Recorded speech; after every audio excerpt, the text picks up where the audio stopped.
Hello everybody, how is it going? My name is ByzantineSoul. Welcome to the stream. Hello everybody. First order of business. I feel like look, if you saw me post my stream schedule for the week like 3 times yesterday, no, you didn't see that. And if you did see that, well, first of all, you didn't see that. But if you did see it, it's because I was planning on streaming yesterday, but I was so hype. I was so perturbed. I was so obsessed with the with the damn Luka Doncic trade that I fell for the saccharine sweet siren call of NBA 2K, and I had to re-download the game and play for a bit in my own time, in my own I don't know, energy, for my own peace of mind. But today we're gonna be playing the Daiyan. I don't know. I don't even know what her name is. What is your name? We're gonna play this event. And we're gonna try to do the whole thing. I don't know how much we're gonna do. The story, I think, should be about as long as last time with the macchiato event, but there's also this environmental survey, which I have not done a single thing of, which there is like a whole like board game with like the Girls Frontline 1 characters and stuff, so I don't know. It's gonna be fun. We're gonna check it out. There's also the bazaar, and speaking of the bazaar, once I'm waiting for that game to come out so bad. The bazaar, for those of you who don't know, is like a strategy deck builder. It's like a deck builder, I guess, a roguelike. It's like an idle. It's like a auto battler, like a super auto pets, but it's different. And it is not free right now, because it's in closed beta, but it's supposed to come out. Its full release is going to be free, so I'm gonna be playing the shit out of that when that comes out. But it's supposed to come out at like the end of January, February. It's supposed to be out now, so it should be coming out any day now. And once it does, I'm going to be farming Bazaar content. I'm so sorry. I'm going to be making videos. I'm going to be making streams. I'm going to be doing it all because I can't stop watching people play the freaking Bazaar. And so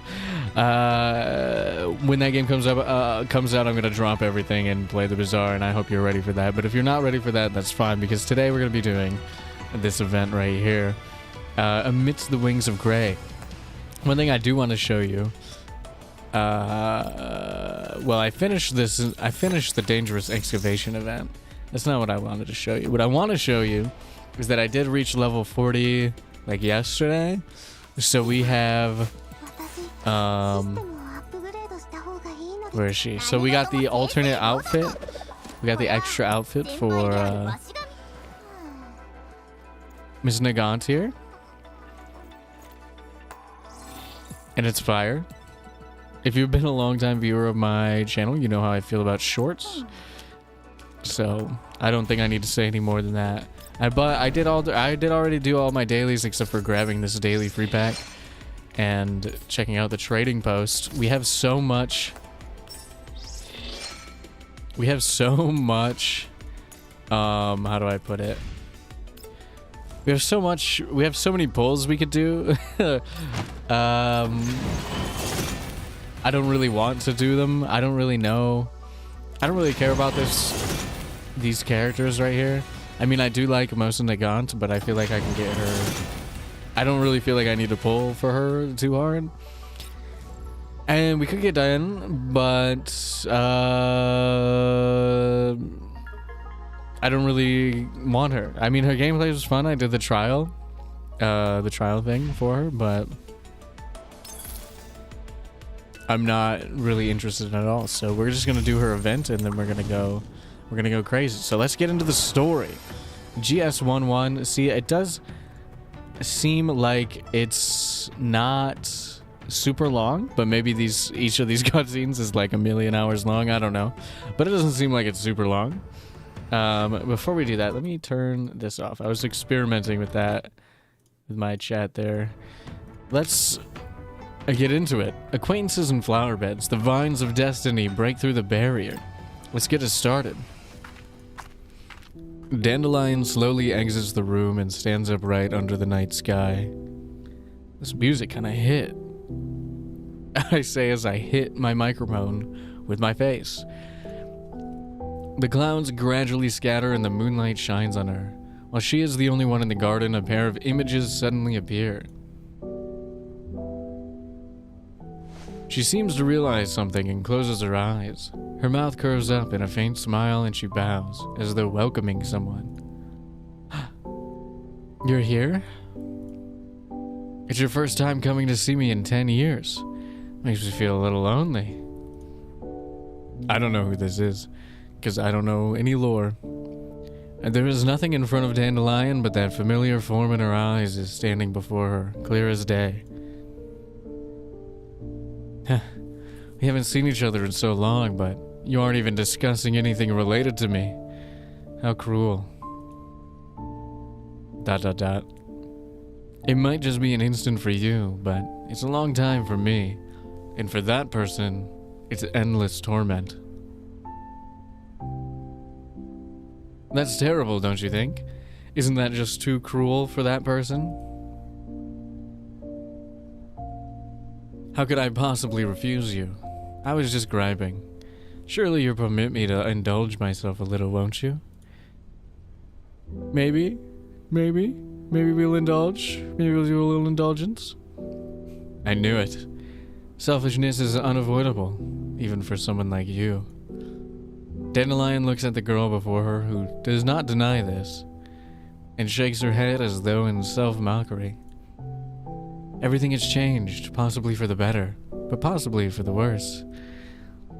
Everything that happened 10 years ago feels like a lovely dream compared to now. Sometimes I wonder if I've even woken up yet.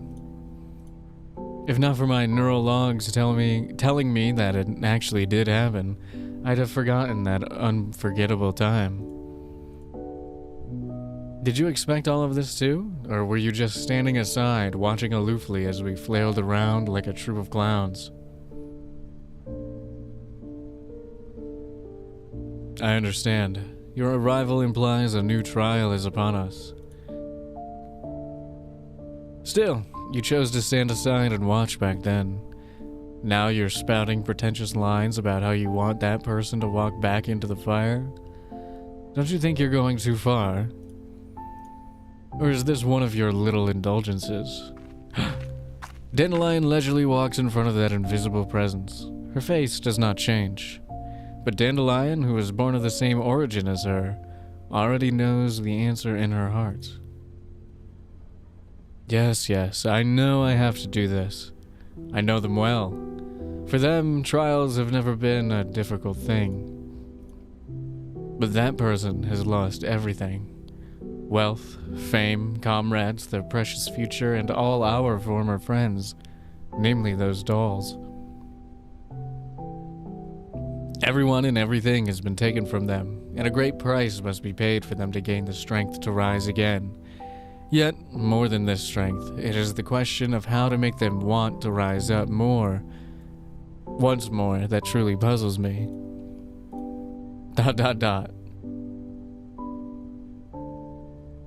Surely you have a way to steer the future in a direction which is not bound by the terms of Mephisto, do you not? But if it's you, you'd surely reply that everything that happened was meant to protect that person. After all, to you, that person is the catcher in the rye. Am I wrong? J.D. Salinger references? What are we doing in here? Dandelion freezes up. For a moment, there's an almost imperceptible shade of emotion on her face. However, she immediately resumes her usual smile, and then continues talking like she's trying to convince herself. After all, living is the most important thing. That might be true, but it's also a prison of sorts. 10 years is by no means a short span of time for humans. Even if it was the right choice, it still ended up hurting that person, and for the second time, too. I wonder, as someone who made such a ruthless choice, do you feel sorry for the person you hurt? Dandelion tilts her head ever so slightly, as though she's ready to listen to a confession. She seems to be looking forward to making life hard for her conversational partner, but it doesn't last long, because she then proceeds to state her own request. Alright. It's not like it's particularly difficult for me anyway. I shall carefully calculate the odds of you fulfilling your wish. And then I shall move in a mysterious way to guide that person's destiny to join with yours. Would that satisfy you, my dear sister? It's just going to take a bit of time. There are no drawbacks for me besides things being a little annoying. However, the price that you will have to pay is going to be so high that even I am having trouble imagining it, you know? Alright. Since it's related to that person, I shall have to exert myself and give it a try. I promise to watch how that person's life ends, after all. But in exchange, you'll have to help me fulfill our wish, okay? Dandelion opens her eyes and her face, still with a smile, gently lifts. She gazes on the radiant moon and begins talking to herself in a self-deprecating tone. Goodness, you're just like before, running off and abandoning me the moment you're done talking. Still, the boring days are finally over. An age of fire and blood is upon us once more, and I wonder what kind of destiny awaits them in such a world. Yes, it'll be a while yet until that day comes. Until then, I should probably start doing some of the things I promised her. She's clapping. Dandelion slowly raises her arms, and then she claps rapidly. Almost immediately, a girl with the black hair like hers appears behind her. Lady Dandelion, you called? Helly, I need network access to the beacon network in the central region. Oh yes, help me say hi to the old bunch and tell them their peaceful lives are over. Would you like me to sugarcoat the message? Just give it to them straight. They'll understand my meaning with joy in their hearts. Yes, I will take care of it at once. The girl called Helly leaves without a sound, leaving Dandelion alone in the garden. When will the day of reunion come? It's such an exciting thought. Alright, apparently there's no voice acting in this event. That might make it take a lot longer than I was expecting. Holy cow. Wait a second. Oh my. There better be some voice acting, right? The melody arrives upon the wind, its notes out of tune.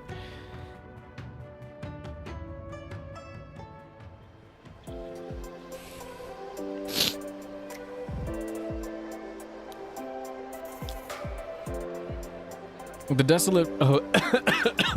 Hold on a second. Hold on. I gotta go blow my nose.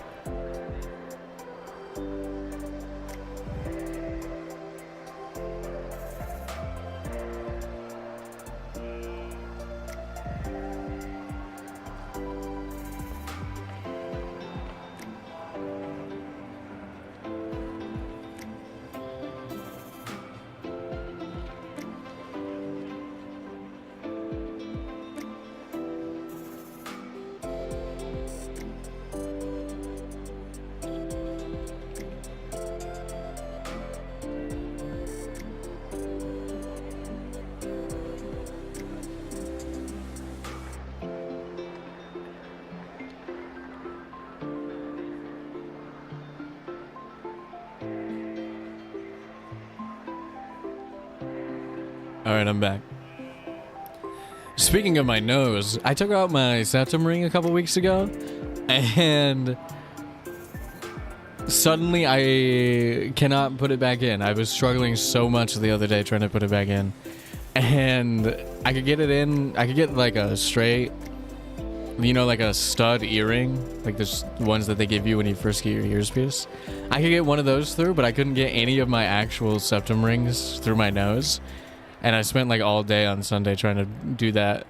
And then I still haven't gotten back in because I haven't tried it since. Because I was getting so frustrated. Even though I've replaced my septum like multiple times. Like before I could just put it in and out. But now I'm like, I've lost the magic touch, I guess.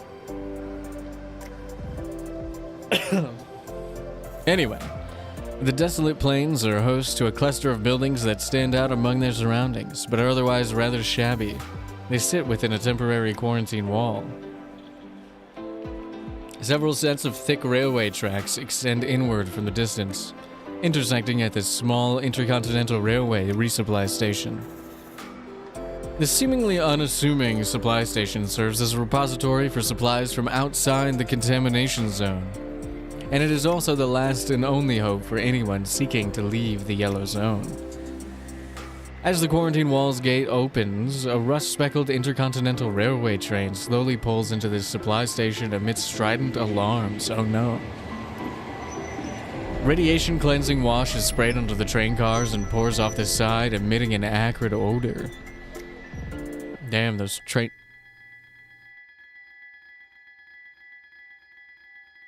That was a weird cutoff. I was about to say those train noises really come in clutch, and then it just stopped. Weird. As the train slows down, a deafening metallic shriek echoes within the building, causing the surrounding travelers to reflexively cover their ears. The train comes to a halt and its heavy blast doors open. Gangways extend from the train to the platform, and the passengers stream off the vehicle. The passengers all look tired as they drag their luggage off the trains. However, one of them is not like the others as she hops, skips, and jumps off down the ramp. Ah, that ride was so boring. So much for an express train. I was stuck in my seat for 20 hours. Am I gonna have to voice act this whole... I didn't know. I didn't sign up for this. I didn't realize I was gonna have to voice act the whole event. My bones feel like they were being shaken to bits. As an elite doll, aren't you made of sterner stuff than that? Even an elite doll can't handle I forgot how to speak. Even an elite doll can't handle having to sit still in the chair the size of a wash basin. Isn't that right, big sis? An elegantly dressed doll emerges from the cabin car. She gently pats Jiangyu's head, which manages to soothe the somewhat antsy little sister. It must have been hard on you, but I don't think that's enough to get the better of the best little sister in the world, am I right? Upon hearing Daiyan's words, Jiangyu goes from pouting in annoyance to smiling broadly, and she smugly plants her hands on her waist. Of course, I was just venting a little. It's not as though I was actually bothered by it. Shall we? How are you doing?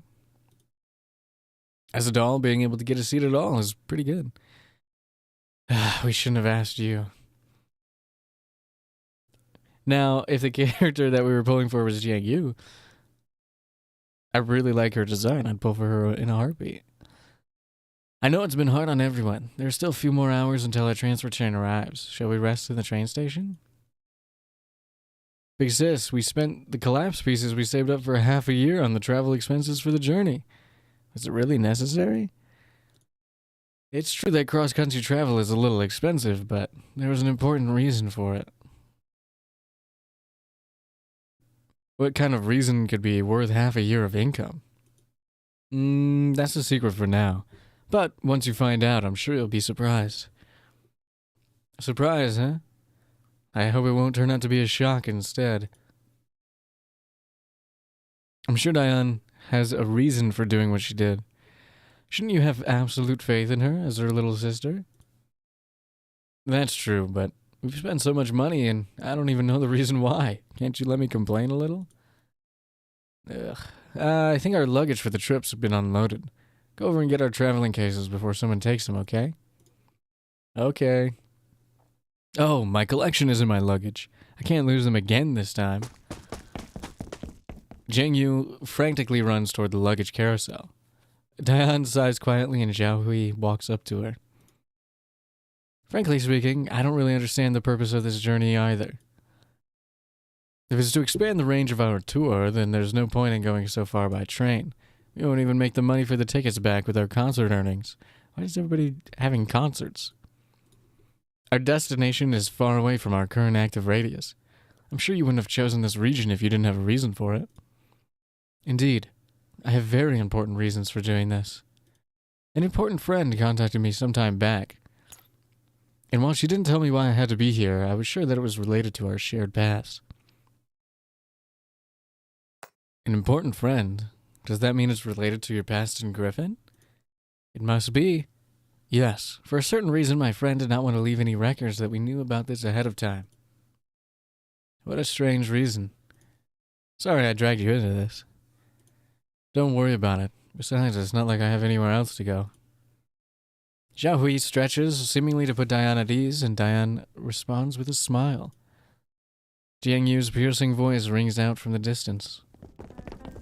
Big sis, this is bad. Oh no, not the clown music. Daiyan and Xiaohui turn to look toward the sound of the voice, and see Jiang Yu being chased by several men in security guard uniforms. The guards are trying to handcuff Jiang Yu, but her strength and agility are far beyond theirs. Jiang Yu calls out loudly to Daiyan as she runs. These stupid guards won't listen to me at all. This smuggler is a tricky one. Get more guys in here to surround her. You're the smuggler? Your mom is the smuggler. I like Jiang Yu so far. As Jiang Yu makes a bigger and bigger ruckus, the surrounding travelers gather round to gawk and more security guards swarm over. Daiyan and Xiaohui immediately run over to Jiang Yu, blocking her behind them, and then Daiyan whispers to Xiaohui, "Holy cow, what a sentence. Don't hurt the humans, otherwise things will get very troublesome." Xiaohui replies with a knowing nod and attempts to take down the oncoming security guards aside with a minimum force. After seeing the doll's prowess, the guards freeze up, unwilling to recklessly approach them. However, there is the sound of a handgun chambering around in the distance, and a middle-aged man who looks like a police officer stalks over to Daiyan and the others. Railway police! Cease struggling or I will open fire. Oh no. Daiyan looks around herself. While this is just a minor transfer station, things get extremely troublesome if they do get detained here. Since they haven't broken the law, their current priority is to figure out why Jiang Yu is being chased by those security personnel. Officer, we're just ordinary travelers. Why are you trying to arrest my sister? The railway police officer looks down, up and down. He shows no sign of lowering his guard. Are you a doll? Dolls of your grade are a rarity around here. Where's your owner? Get him out here, I want to speak to him. Officer, we own ourselves and we have proper credentials. Here's our electronic ID. Still suspicious, the officer scans Daiyan and the other's ID. His system indicates that they are indeed self-owned and authorized to travel freely. Damn, so you really are self-owned dolls. That's something you don't see every day. The railway police officer finds it hard to believe his eyes. Then he looks back to question the security guards who were chasing Jiang Yu. What's with those dolls? Our scans revealed weapons in their luggage. They've got guns. Lots of guns.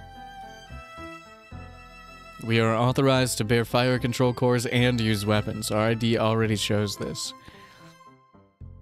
We also declared the other weapons before boarding the train. You can find it in the hazardous goods transport permit section.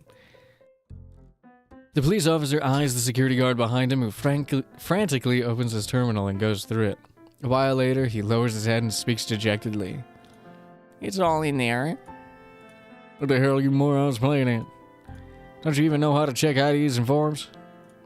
But our scanners threw up the alarm, and we saw the guns and thought we should have detained them. That's why none of you managed to get a proper posting so far. You clowns can forget about being promoted for the rest of your lives. The railway police officer makes a big show of berating the security men while he pulls them aside, then quietly speaks to them. You say the dolls who can get clearances like this have a complicated past. You shouldn't get involved with them. Damn it, even humans don't get this kind of treatment. They're licensed to carry weapons and fire control cores, so they must be tactical dolls from some PMC. PMC? And maybe those dolls are... Action lines on the screen. Ooh. Suddenly there's a massive explosion from outside. A huge plume of black smoke rises from the quarantine wall in the distance. As the shockwave from the explosion washes over them, many people lose their balance and fall to the ground. What was there? The sound of screaming comes from the direction of the explosion, and a panicked crowd begins running this way. It's a Boojum! Boojum's hitting the quarantine wall. A Boojum! Run for your life! Fear instantly spreads through the crowd, and the surrounding tourists drop their luggage as they frantically run in the opposite direction. Damn it, how many times has it been this month? Chief, we've got an A-lit incursion. Get your guns and follow me. Something suddenly occurs to the railway police officer, and he turns around to address the dolls. We're on a gun here. Can you help us out? Since your tactical doll is dealing with aliens, should be a piece of cake for you, right? What should we do? We should take our luggage and run. No, we can't. There are too many civilians here.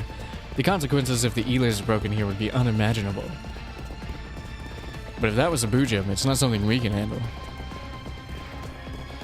After seeing the dolls hesitate, the railway police officer immediately chimes in. Just think about these unarmed civilians. As tactical dolls, shouldn't your priority be protecting humans?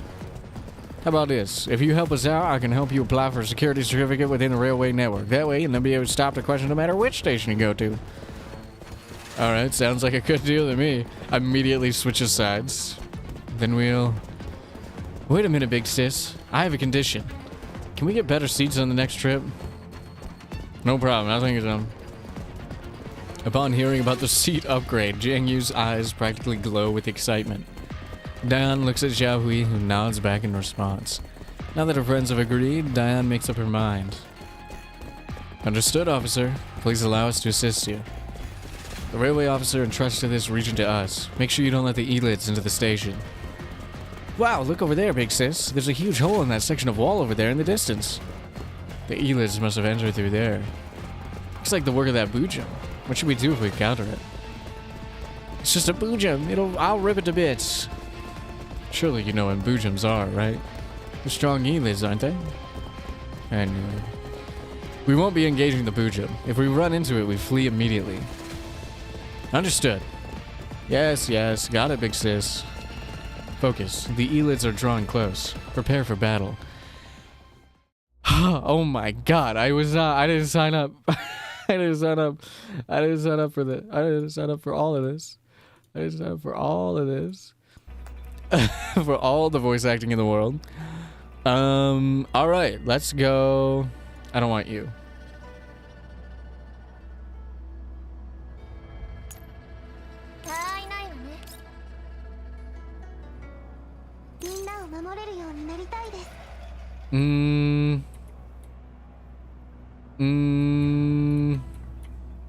I kind of want... Oh, okay, hold on. Can you make it?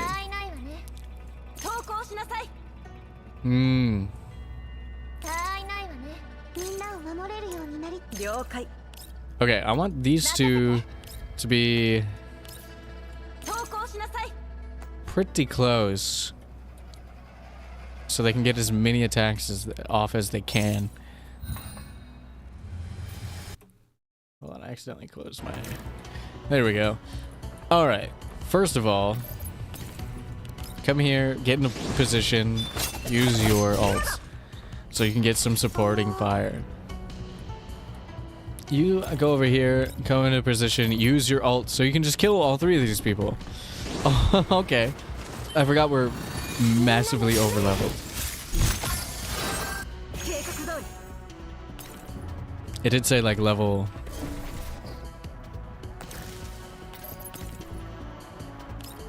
Okay, I can't quite hit anybody, so we're just gonna go there. And then we'll be able to... Just gain Frost Barrier and Alert for 2 turns so that we can...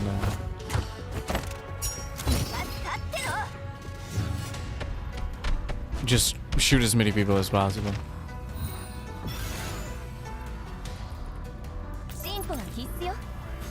Although I guess it doesn't really matter.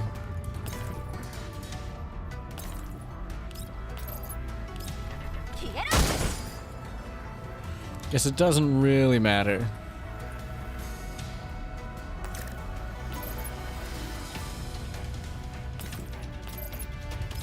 There's a frog in the back I didn't even notice. I didn't even notice the frog in the back. Think I could kill him with this? Yes.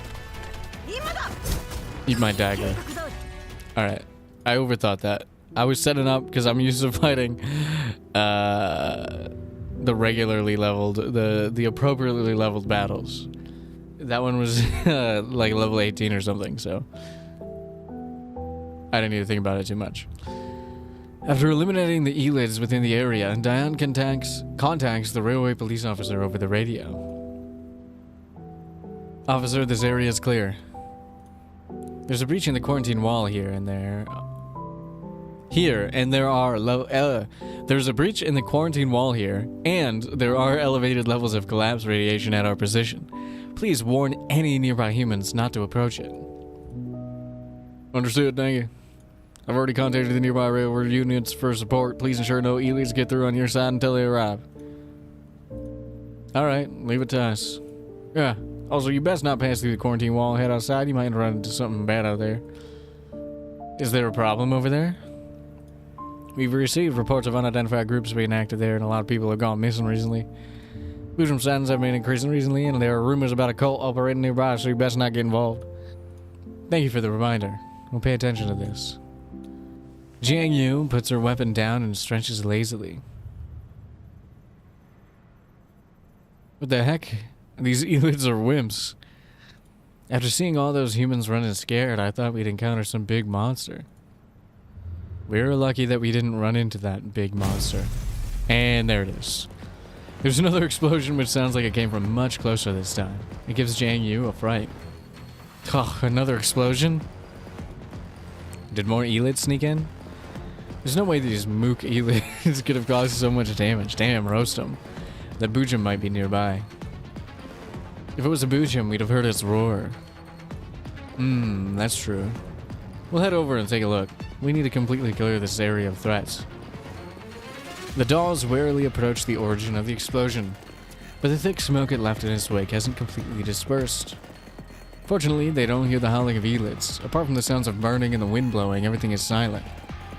After making their way through the smoke, they see the breach in the quarantine wall not far ahead. The surroundings are a mess. Sand and invisible collapse particles are streaming in through the breach. The dolls are stunned by the extent of the devastation here. However, what truly shocks them is that there is something that most definitely does not belong in a place like this, right in the middle of the breach. Big sis, there's someone lying on the ground. And Daiyan looks over and sees a girl with blue hair on the ground. Her hands are tightly clenched around her weapon, and there are 3 strange spheres circling her. The spheres glow with blue light, and the heat boiling off them makes the surrounding air ripple. It's plain to see that the previous destruction was their work. Is that a doll? Daiyan slowly approaches the doll on the ground, but Xiaohui immediately steps up to stop her. Wait a minute. Don't go over. Daiyan looks at the fallen doll. The spheres have changed position and begun glowing in response to her approach. Looks like they might attack at any moment. Is that some kind of autonomous defense system? Huh? Why would a doll have something like that? Last time we saw something like that was around 10 years ago, right? Just as the dolls come to a halt, the spheres suddenly flash with light before flying rapidly in the opposite direction from Daiyan and company. The spheres flew off. Does that mean it's safe? Your logic pathways sure are simple. Damn. Damn. Roasted. What if there's another trap? I'm not picking up any other threats for the moment. That doll looks like she's crashed. Watch our surroundings. I'm gonna try and reboot her. You wanna do it here? Can't we just haul her back to the train station and be done with it? Look at this little panda. I didn't even notice that before. So cute. I have some questions for her. For some reason, I get the feeling that we have something in common. Is this related to the past you were talking about? The reason we couldn't know about this ahead of time? Yes, that's the feeling I'm getting. I'm sure there's a reason that we've come all the way here. While Jiang Yu looks a little confused, she nods toward Daiyan anyway. After seeing the two dolls scan their surroundings, Daiyan begins working on the doll. She carefully turns the doll's body over and finds their connection port. She attempts to connect the other dolls to the other doll's neural cloud, and its firewall structure seems strangely familiar to her. Are you alright, big sis? Since when did you become an electronic warfare specialist? Connecting to her was easy. The IFF handshake protocol she uses is the same as ours. The same? How could it be the same? She's got the same IFF data as you. Haven't you figured out why yet? Was she in Griffin too? But then, why don't I remember her at all? You'll have your answer once she wakes up. Daiyan breaks the connection and gets to her feet. I punched my mic. The other two dolls approach her, waiting for the doll's neural cloud to finish rebooting. As she looks at the doll before her, Daiyan has a rough idea of what to expect. Well, I don't. I'm lost. I'm confused. I don't know what's going on. But I suppose we'll find out. Oh, me. I'm sitting in front of one of the big drop windows beside the main console, blowing on my cup. As I sip the revolting instant coffee, I think about how to handle the upcoming situation. Paradius has been sighted. Okay, so this is spoilers for the main story. I haven't finished the main story yet. But Paradius has been sighted. Dolls like Sextons and Darcher have attacked us. And then there's the recent transmission. Oh, this makes me sink deep into thought. While I'm trying to sort things out in my head, something in my heart is protesting. So the past has caught up with me at last. Just then, Mei Ling opens the doors into the ops room, walking toward me as she works her tablet. Upon hearing me mutter to myself, Mei Ling puts down her tablet in curiosity and speaks to me. Oh my god, they just turned off all the voice acting, even for the characters that have voices? Why? What were you talking about, Commander?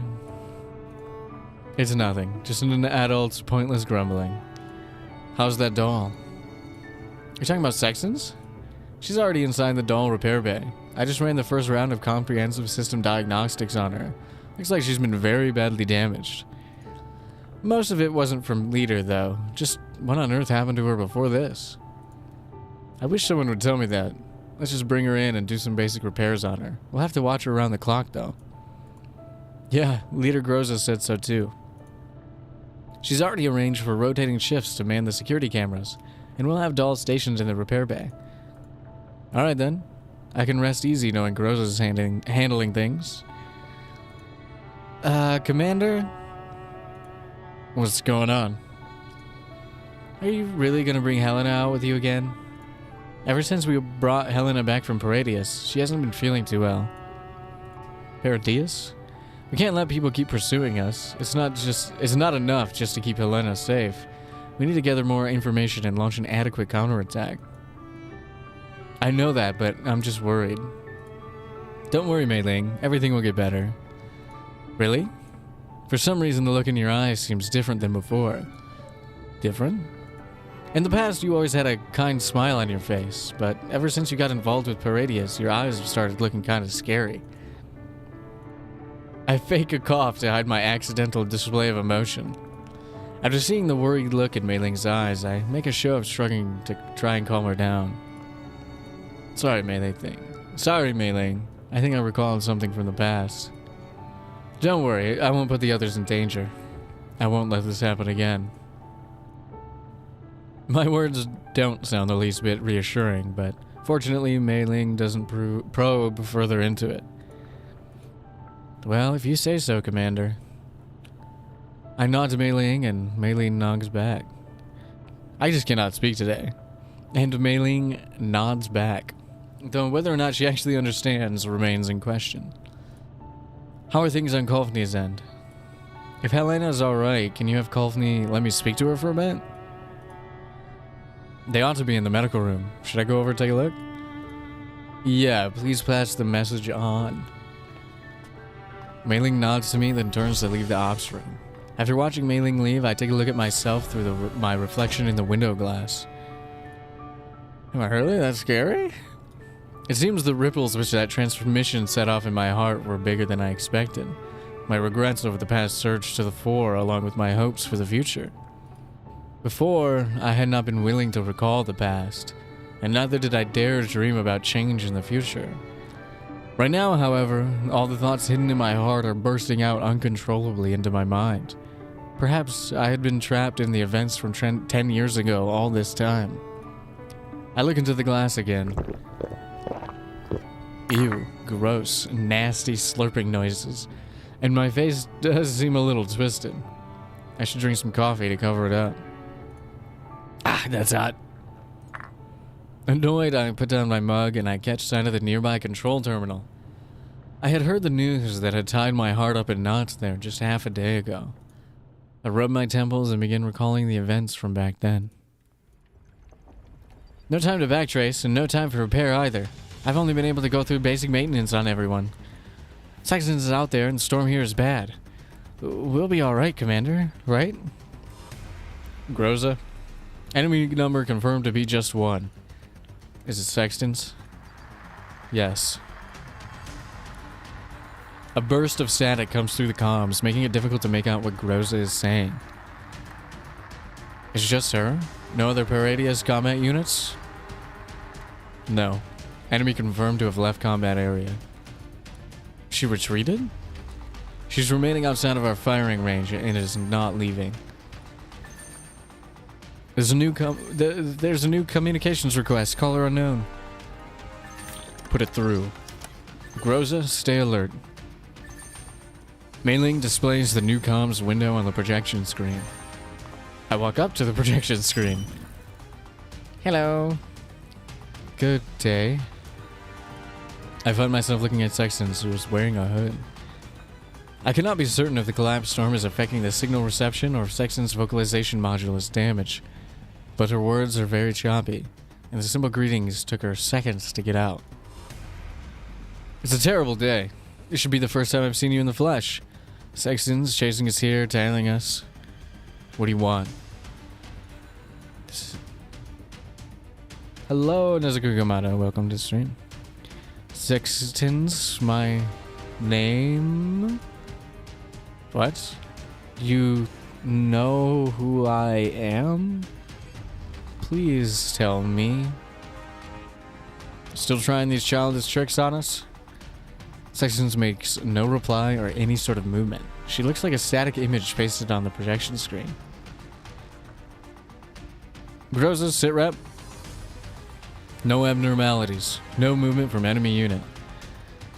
I have no time for this. Groza, get rid of her. Tell me.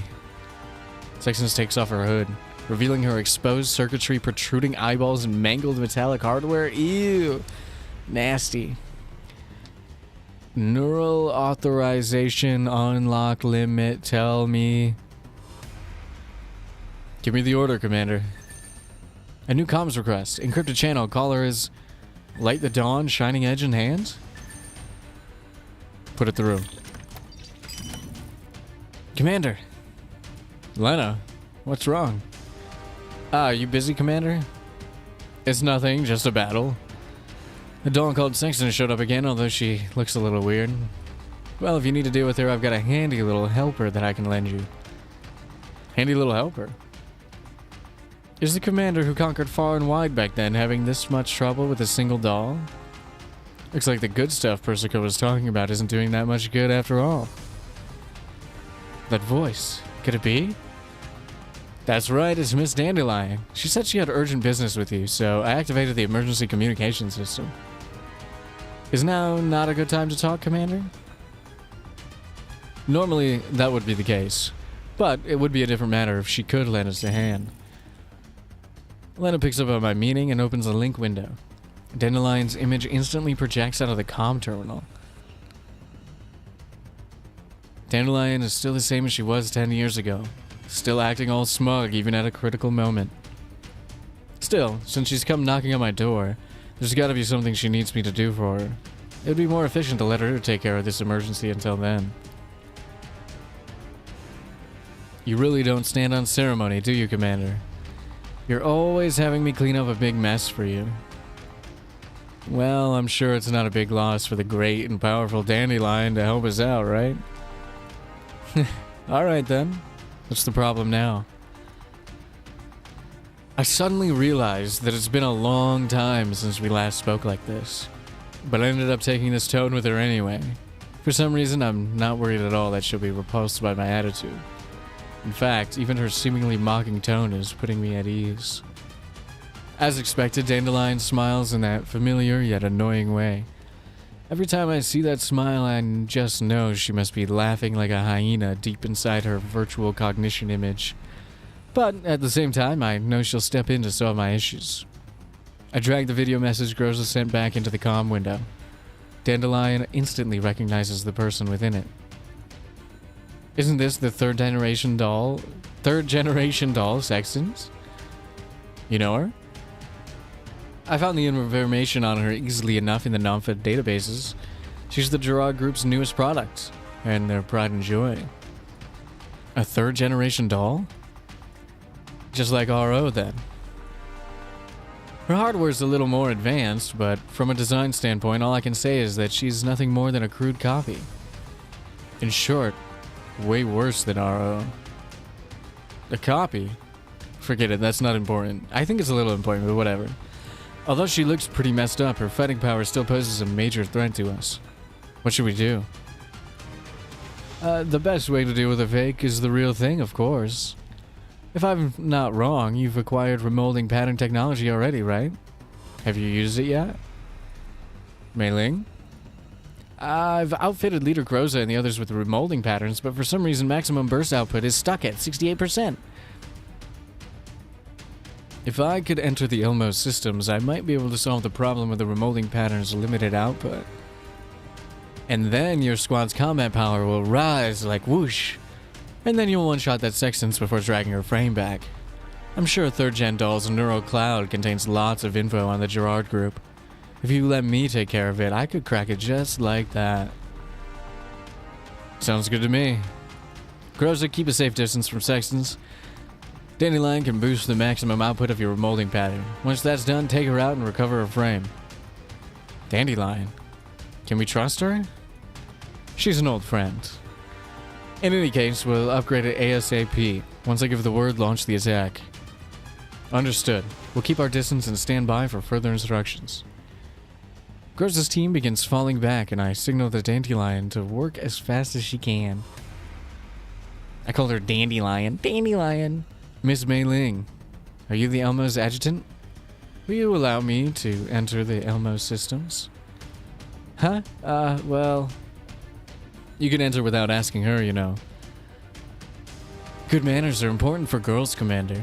You're always breaking your subordinates' hearts because you keep forgetting that. Ugh.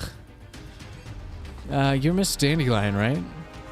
How are you planning to get into the Elmo systems? You need to tell me whether I can come in first. Commander? It's alright. She's probably more familiar with the Elmo than we are. And we need to get the upgrade done ASAP. Then please come in, Miss Dandelion. Like a vampire? She's gotta get permission first, like a vampire? As you wish. The Elmo shakes violently, and the lights sway as well. The monitors on the command console begin to throw off sparks. Mei Ling nervously sucks a breath in, terrified that she's just made the wrong decision. I pat her on the back, indicating that she shouldn't be worried. However, she looks at me with nervous eyes. Soon the monitors and lights go back to normal. Dandelion must be back. All the modules have been cared for very well. Looks like Miss Mei Ling's more capable than I expected. Are you in our systems already? Oh yes. I booted up a data backup from 10 years ago, and thanks to the massive data center on the Elmo and the nearby signal beacon, I managed to update part of my virtual cognition image's data. Once it completely fuses with me, we'll all be happy campers here together. I palm my face. The scenario I least wanted to see has come to pass. I can practically imagine the tragic days ahead of us. Don't say that. Wait, a backup from 10 years ago? Have you been to the Elmo before, Miss Dandelion? Well, that's a long story. You see, 10 years ago, that commander of yours who's leisurely sitting over there used little old me as a vehicle support AI and had me slave and labor for them all day long. Hey, isn't that the same as... Ah, what I mean is that you helped keep the Elmo running in the past as well. She was about to say, isn't that the same as me? That's so funny. So don't worry, I'll take on a big chunk of your workload. However, the priority right now is to get the remolding pattern up and running. Mei Ling, have you connected the remolding pattern's backend systems to the Elmo? Ah, yes. I need you to open the database and give me the necessary authorization so I can get through the past data. Commander, can you give me a minute? I'll let you handle it. Looks like it's time for me to talk then. No, where's Kaylin? Ah, I was just about to get Miss Kaylin. Dandelion and Miss Kaylin already contacted me. Seems like there's been a big change in the situation, so Helena's destination will need to be altered a little. So we're not going to Kiev? Our prior decisions might have been leaked, and Miss Kaylin's still looking for its source. Until then, we'll be transferring Helena to a reliable group. Right now, the Gerard group has their eye on the Elmo. Having Helena remain on the Elmo would be too dangerous for both her and the Elmo. We're gonna say the Elmo 14 times in one sentence. It is a pretty high-profile vehicle. So, got any specifics about the plan? I'll explain later. In any case, there's much work for you to do, Commander. If just listing all that work takes longer than a minute, it seems I'll need to mentally prepare myself. Commander, I finished analyzing the problems with the remolding pattern. Do you want to hear about them? Go ahead. That's amazing. I can't believe she took care of everything in less than a minute. Any problem that can be covered by the Elmo's processing power is not a problem at all. I made some deductions based on the data and found that the data on the plants and growths and the others' remolding patterns was inaccurate, which led to them not being able to absorb collapsed particles at full efficiency. Fully resolving this issue will require sample calibration data, but that sort of thing can wait until later. Right now, I've performed some simple simulated calibrations. That should bring the remolding pattern's output from 68% up to 85%. Still not at full output, but that should be more than enough to deal with that third generation doll. Has it already been done? You can use it right away. Understood. Groza, check your remolding pattern. Can you raise its output to 85%? Yes. The remolding pattern's maximum output has been increased. Commander, should I continue with the attack on Sextons? Your orders are unchanged. Take her down and recover her frame. Understood. Executing now. Jesus Christ. Why? Why? Why couldn't you have... Why couldn't you just have...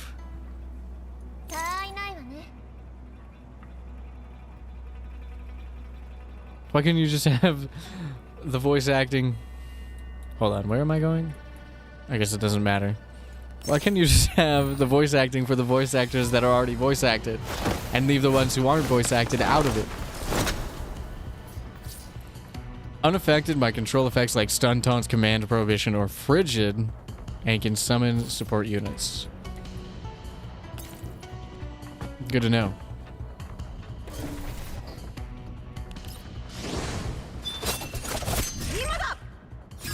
Just because they're not very...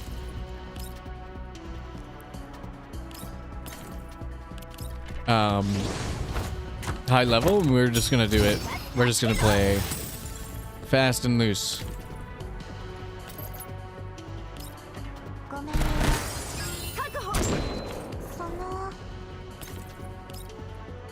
Can I hit both of them?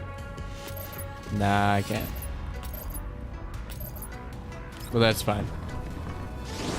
I'm gonna get rid of pretty much all of the enemies on turn 1, so not really a problem.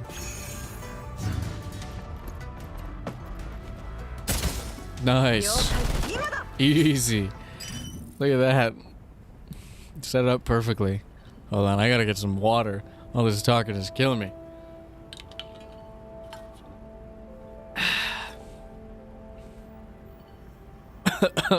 Oh my god. Okay, that went down the wrong pipe. What the heck?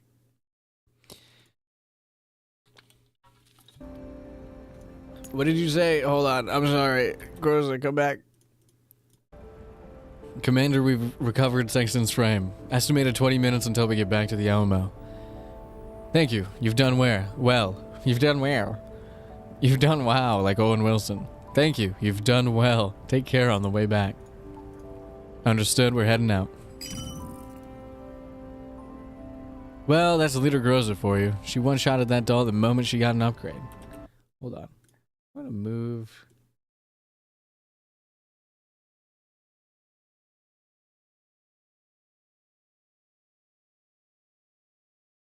Okay.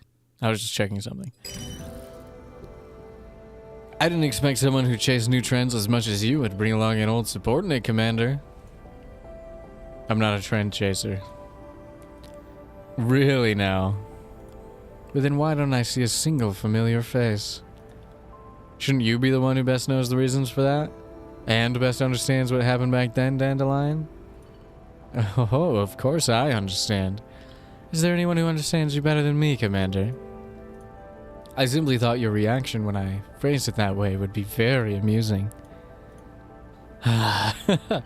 Dandelion shakes fist at the sky. And naturally, I understand that you're bound by the limitations of the Mephisto agreement, because some people are so terrified of you that the thought of you not being separated from those cute little dolls of yours keeps them up at night. And here I thought you had wasted away to the point where you'd gotten used to those days of drifting with the wind. You didn't have to say that. What's this, Commander? Are you mad? Frustrated? Wroth, even? I look down and away from her. There is no response. I know that I'm not angry. Rather, the fact that she has hit the nail on the head has left me feeling a little guilty instead. All this while, I thought that I'd completed my mission, so I didn't want to experience those despair-inducing things again. Things like watching my friends die and sacrificing my subordinates. Still, despite everything we did, everything we sacrificed, Radius is still around. If my mission was a failure, then what even was the point of everything I did back then? As I ponder this, the regrets I've been hiding in the depths of my heart surge to the fore again. It's not like I don't understand how you feel. Maybe a new beginning might not be so bad after all. Perhaps those subordinates of yours could come back and work for you again. A new beginning?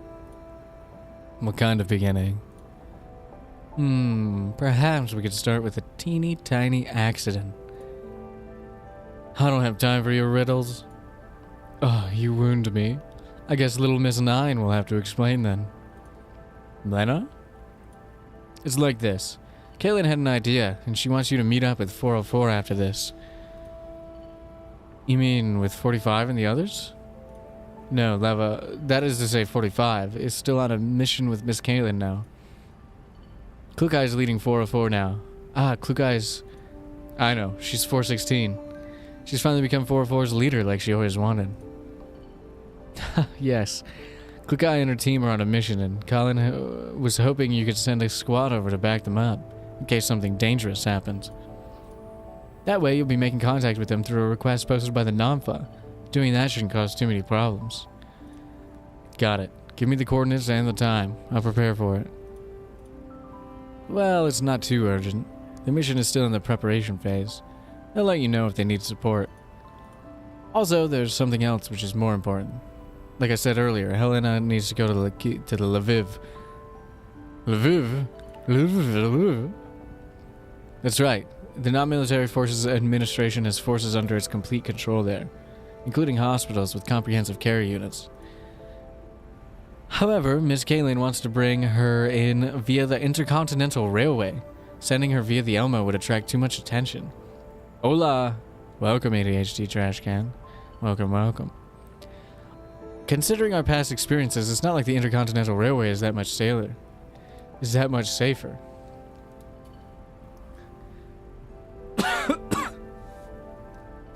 Been a while since I've actually caught any of your content. That's fine. It's been a while since I've made any content. Well, I made 2 videos. I guess I didn't stream last month, but I did make some videos. I'm tired. Not actually like fatigued, but I'm like... I didn't expect to be voice acting the whole game today. Considering our past experiences, it's not like the Intercontinental Railway is that much safer. Last time it was because there was a problem with the pickup at your destination. Make sure it doesn't happen again. But you didn't actually encounter any difficulties on your way there via train, right, Commander? That's true. These events always feel dialogue heavy. They are always dialogue heavy, but they're usually voice acted, so it's fine. But this one has 0 voice acting at all, so I gotta do the whole 5 hours worth. But the Intercontinental Railway and the cities it passes through might not be 100% safe. At least the enemy won't be able to attack them so openly. In comparison, moving through the contamination zones is riskier. I suppose that's true.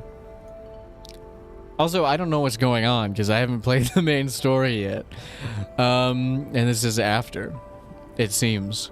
Thing is, while I can still ensure Helena's safety on the Elmo, I'm not confident of bringing her out without an adequate escort. Oh, you don't have to worry about that. There are tons of dolls everywhere who are willing to help you out. Who knows? You might end up encountering lots of friends on the road to Lviv. Encounters, you say? I mean, a random encounter technically isn't a violation of the agreement, right? Of course, if you can get Helena to safety, it's not like there's no way to deal with Mephisto.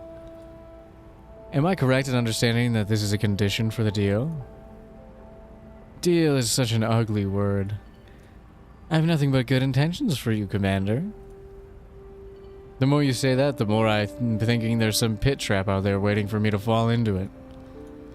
Of course, the right to decide is still in your hands. If you're satisfied with your lifestyle of running away, you are, of course, free to reject my request. As long as you're really alright with that. That was... I hate the coffee slurp. I hate the coffee slurp. I hate the coffee slurp. That whole thing was like a flashback, but like kind of a flashback, but not really a flashback. I don't know. I don't know where to place anything on this timeline. I frown, then finish the last of the coffee. For some reason, that memory fills me with displeasure. Although I became used to Dandelion's attitude 10 years ago, I'm particularly irked by how she's acting this time around. I glance at my watch. Just as I think someone ought to be coming over, there's a ding from the lift. Commander, Mei Ling told me you wanted to see Helena, so I brought her here. Where's Mei Ling? A diner gate called her away. Apparently she needs to fix something? More of Dandelion's tricks. Never mind, I won't bother about them for now. I focus my attention on Helena, who's in front of me now. Although she just woke up, she doesn't look well. Helena, are you okay? Commander, just now. Scary. Felt like something was getting into my head. Like I was remembering something, but I can't remember what. As Helena's eyes fill up with tears, my hand moves on its own to pat her head. My heart is aching for some reason. Kovne, is there anything wrong with Helena's body? Apart from bruises where Karalik hit her, her vital signs have improved considerably. Still, Helena was acting a little strangely back then. There might be something that the Elmo's equipment can't detect. Is that so? I think for a bit, and then I make up my mind. Helena. I wipe away Helena's tears and speak to her in the kindest voice I can manage. Don't be scared, Helena. I'll take you to a safe place this time. I really wanted to do a stupid voice. Helena, don't be scared. I'll take you to a safe place this time. And then that's the kindest voice you've ever heard. It'll be a place where you'll never feel scared like that again. A safe place? Yep. Safer than the Elmo, even. Not true. Elmo is the safest. Aww. So cute. You don't believe me? Commander, I believe, but... Commander, are you going to take Helena away from the Elmo? Yep. Kaylin gave us a new pickup point at Lviv. As you know, it's in the Namfa's sphere of influence, and it also has a place where Helena can get treatment, so you need to get her there safely ASAP. Yeah, the Elmo has a medical center, but we're not a hospital. In that case, sending Helena there would definitely be better for her. However, if we're going to a city, Helena might end up suffering organ failure like before. That's definitely an issue. I don't know what we're talking about. I haven't played the main game, bro. I'll head back and check on something or other. If you've made up your mind to go, then I'll go with you. After all, I am a medical doll. And if anything happens to Helena along the way, I can deal with it immediately. Kofni, are you coming too? Yup. I need to accompany Helena. That way you'll feel much more at ease, too. After hearing Kofni's words, Helena immediately throws up her arms in approval. Yay! Kofni's great. I like Kofni. So don't worry about a thing. I'll head out with you, Commander. Me too, Helena. Me too. Commander, is this really alright? Just leave it to me. I'll make sure you'll be fine. Helena remains silent for a long while before she finally nods and agrees to my request. I'll give Helena some anti-degeneration medicine, then give her another checkup. Good point. Take care of Helena then. Kofni nods, then leads Helena out of the room with a smile on her face. I exhale and think. Then I pick up my communicator and describe the situation to Groza. What do you think, leader? Voice reveal. Leader? My opinion is the same as before.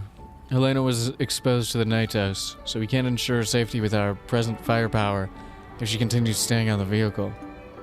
Sure, buddy. Since Miss Kalina has made arrangements to receive Helena, we should send her to a destination and complete the assignment ASAP. Finish it ASAP, huh? I rub my temples. I know what Groza is trying to say without her having to actually put it into words. Maybe forgetting about the past would make things easier for me, but for some reason I know that I can't do that. I tell Groza what's on my mind. As expected, she expresses her opposition to my idea. Commander, we have very few dolls on hand. Carrying out 2 missions at once would be too much for us. We won't be able to support Squad 404 if we have to cover both you and Helena as well.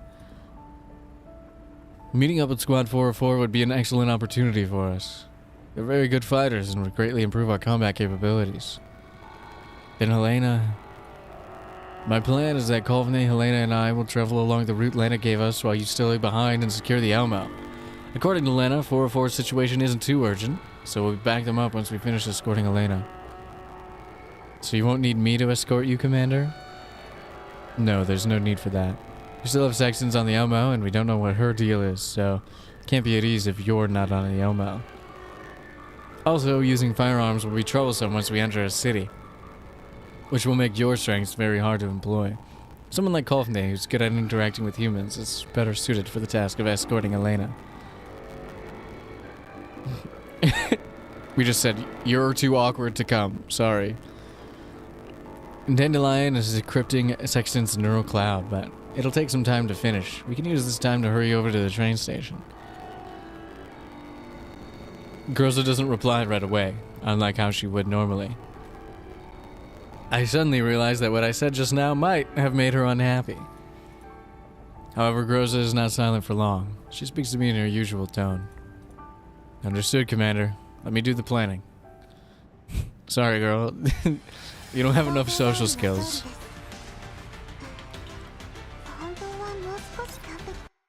That's funny. All right, let's see. Let's just crush my own dreams. Oh my god, there's so much more. I'm gonna have to get so much water.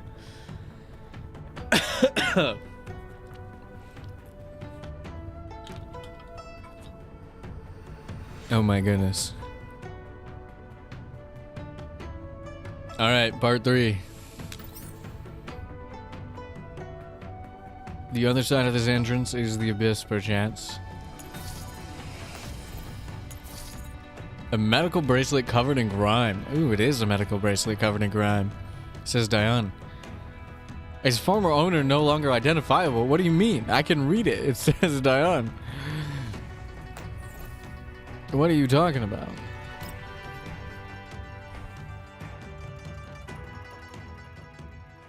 You can just read that. Groan. The fallen doll's neural cloud seems to have successfully rebooted. I'm just happy we're not having OBS problems today. My last stream, oh my god, I was fighting OBS. And YouTube. She shakes her head and then struggles to prop herself up. Daiyan gently helps to support her into a sitting position. Are you alright? I think I'm fine. Where am I? You're just outside an intercontinental railway station. What's your name? My name is Kofni. The doll called Kofni slowly comes to her senses. Then she seems to realize something and begins casting a searching gaze around herself. Okay, so I'm starting to understand that this is like... It's being told out of order, alright? We're getting like... flashbacks and media res, all that shit. I'm piecing together the event timeline. Commander. Helena? Helena. Commander. There's nobody else around except the dolls. Kofni looks like she's about to cry. No, Kofni. Daiyan looks just as shocked as Jiang Yu, but she waits patiently for Kofni to calm down. The last thing I remember is the Boojum charging at me. Did you guys save me? The Boojum was gone by the time we arrived, and Big Sis helped reboot your neural cloud. I see. I don't know how to thank you for your help. We were just doing what we had to. The important thing is that you're okay. Ah, about that commander you mentioned. Could you tell me more about them? The commander? Why are you asking about the commander? Perhaps the commander you're talking about is the same one I know. We might be able to help each other out. Can you tell us more about this person so we can verify them? I didn't know the commander had so many old friends. Kofni mutters to herself. These people don't seem like a bad lot, and she does need help. After some soul searching, Kofni decides to reveal a bit of information. The commander is the person who commands us? That was completely accurate and 100% useless. Yes, I should be saying this. The commander is a bounty hunter who drives a mobile base vehicle around and takes assignments from all over the place, although they hardly make any money. The MVV. Is this MVV called the Elmo? Huh? How did you know that? Daiyan and Jiang Yu exchange looks. Could it be? Seems like it. Kofni, we were once technical dolls who served under the commander of Griffin and Kyogre PMC. Griffin? Does that mean you used to be the subordinates of the commander? Upon hearing Kofni's words, Daiyan is now certain that she's talking about the very same commander that she knows. That's right. Pardon me for not introducing myself. My name is Daiyan, and this is my little sister known as Jiang Yu. We used to be tactical dolls from Griffin. This is Zhao Hui. Well, she, I assume, was not from Griffin. She is very reliable and is a friend of ours. Jiang Yu and Zhao Hui waved to Kofni. I just imagined... I'm sorry, I cut off because I had the little imagine, like, manga panel of them just waving blankly at her. So believe us when we say that we wish to help you. Miss Kofni, can you tell us what happened just now? Kofni glances at the dolls and decides to believe them. Then she quickly explains what just happened. What just happened? What just happened? We were attacked by an unknown force on our way to the train station, and as we were exchanging fire with them, a Boojum suddenly appeared. I think I passed out after the Boojum attack. I thought my frame would be shredded. I certainly didn't expect my functions to all be normal. There were 3 floating spheres around you just now. They flew away when we approached you. Floating spheres? Did Helena save me? Helena? You mentioned that name too, in addition to the commander. Who is that? Why is there something as fancy as an automated defense system here? I can't tell you that. Kofni shakes her head. She clearly doesn't trust them. Huh? But we saved your life. Daiyan looks at Kofni and realizes that further questioning is pointless. More importantly, there are other more pressing questions he wants to ask. Leaving that aside for a moment, do you know where the commander is now? The commander managed to avoid the Boojum's attack just now. I'm sure the commander would look for Helena if they were alright. Maybe the two of them are together. Can we track their location? Yes, we can. I planted a tracker on Elena. Coffney fiddles with her terminal and the sounds it makes indicates that it's running normally. Thank goodness, it's working fine. Hang on, Helena's actually pretty close by. But this location, it's underground. Coffney doesn't wait for the dolls to answer before she runs off towards Helena's coordinates. The group catches up with Coffney, and after passing through the broken quarantine wall, Coffney goes a good long way before she finally comes to a halt. There's a wrecked oh, this is cool. There's a wrecked didn't I use this? Did I use this for a thumbnail? No, I used a different one. Anyway. I was like, this looks familiar. There's a wrecked shutter leading underground at the location where Coffney stopped. The shutter is built behind a small hill. Half of it is below ground level and is practically invisible from afar. The shutter's outer camouflage has been blasted to bits. It was once the size of a cinema theater screen, but now it's nothing but ruined fragments that have been blasted inward, as though something huge had torn through it. Look at this ripping and tearing. Did that Boojum flee in there? There's weird slime on the ground. Looks like it went in there. Weird slime on the ground. My favorite kind of slime. Those spheres flew this way too. Maybe they went inside? The Boojum might have brought Elena here, but with her defense system, Elena ought to be fine. Coffney wrings her hands, doing her best not to let her thoughts wander toward the worst. Daiyan gently pats her on the shoulder, hoping to calm her down. Miss Coffney, things will be alright. Besides, the commander is here, right? Yes. Coffney nods. She quietly mouths the words in her heart until she can calm down and function normally. The dolls approach the destroyed shutter. I love Coffney. She's having like a little anxiety attack. The interior is extremely spacious and seems to lead to an underground passage. This underground entrance, it has got to be some kind of shitty facility. Looks like it's a secret passage built to smuggle people past the quarantine wall. Why is the secret passage so big? It's big enough for vehicles to pass through, and considering how close it is to the train station, it must have been built by a really powerful broker. Can underground brokers really do that? How do you think they transport the really big pieces of merchandise? All this can't just be a coincidence. Coinky dink. Daiyan remembers the reminder that the railway police officer just gave them, that combined with the fact that anything involving the commander is bound to be complicated, makes her think that they need to be exceptionally careful with their next move. That's so funny. She said if the commander's involved, everything's gonna be shitty. Everything's fucked. Is this Elena's location in the depths of this passage? From their coordinates, they seem to be far below us. Perhaps there's another facility below. I know I have no right to ask this of you, but could you please help me find the commander and Helena? Elena? Daiyan looks at the pleading look in Coffney's eyes and then at her two companions. Looks like your instincts are as accurate as ever, Daiyan. Of course, I'm overjoyed to be able to see the commander again.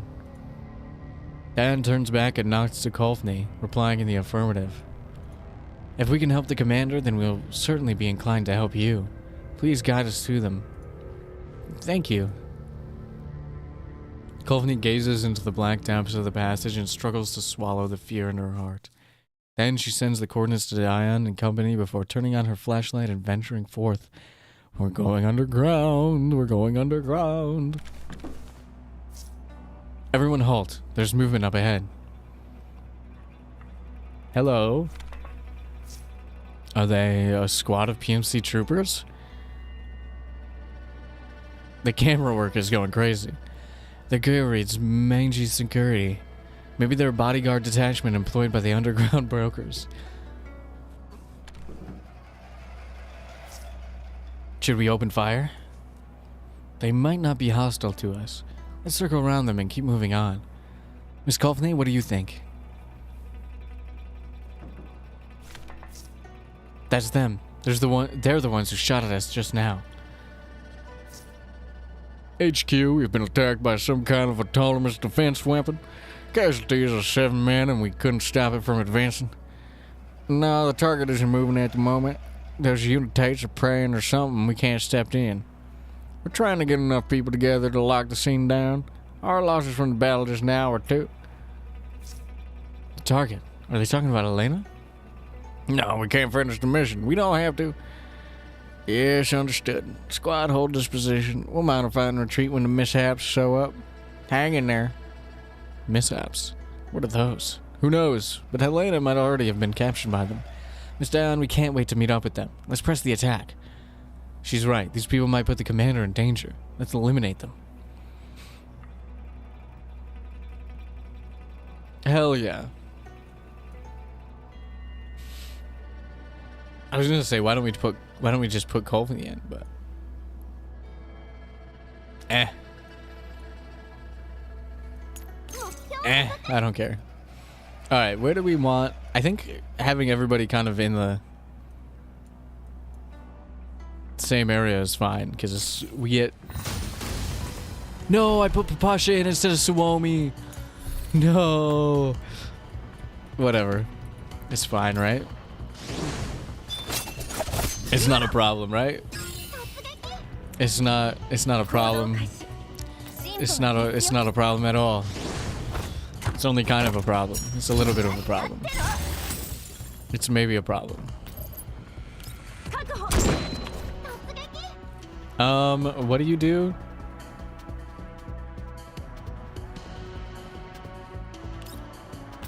I don't know, kill this dog.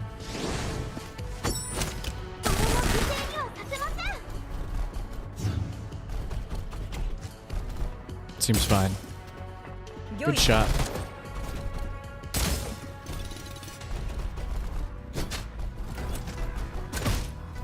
Ow. Imagine confusing the Russian girl with the Finland girl. I know. I just committed like a hate crime, I think.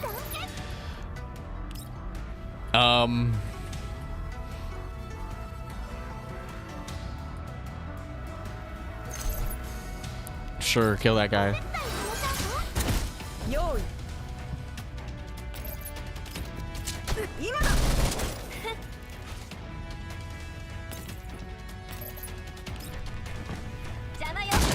All right, easy.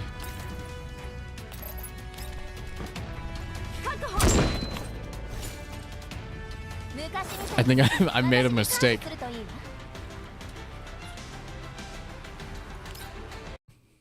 Oops.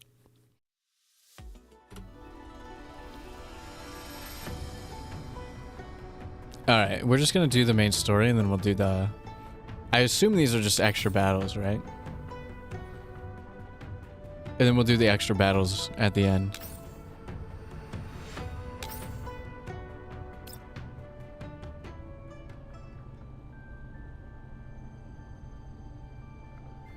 Yep. I sit down in front of the control terminal and think about my next move. With Sexton's and Nemesis on the Elmo, there's no way Groza can leave it, even if she isn't happy about it. However, there was something strange about Groza's expression, especially when I was discussing the past with her. Still, she's the doll team leader, so she ought to be able to handle it. We'll need some combat power to account for any sudden developments. The other dolls are way too flashy, which means the best choice is Kolfne.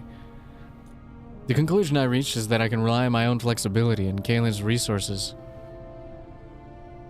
to take care of things in the city, but in the contamination zones, Squad 404 needs fire support from the dolls. I lightly tapped the table with my knuckles and decided to split our forces up in the end. I scratch my head, then sigh heavily. The familiar pressure that once plagued me returns. I hate having to choose between a rock and a hard place like this. Have you made up your mind? Dandelion's voice comes from a strange place. I look around and find that there's a diner gate floating in the air right on top of my head. Since when did you gain the fetish of sleeving into diner gates? The floating diner gate that was originally intended as a smart navigator for the Elmo flies a little lower, but I still need to look up to see it. Even in a diner gate's body, this aura of smug superiority is uniquely Dandelion's. And whose fault is it that there aren't any usable frames on the Elmo? Now I have to lower myself to using this body. Lower myself? Who the hell even says that? Still, being able to float around like this feels nice. Look like the stuff I left back behind. What am I even saying? Looks like the stuff I left behind back then is pretty good performance. With just a quick modification, it can interface with beacon signals. And now I can contact the Elmo no matter how far away you are.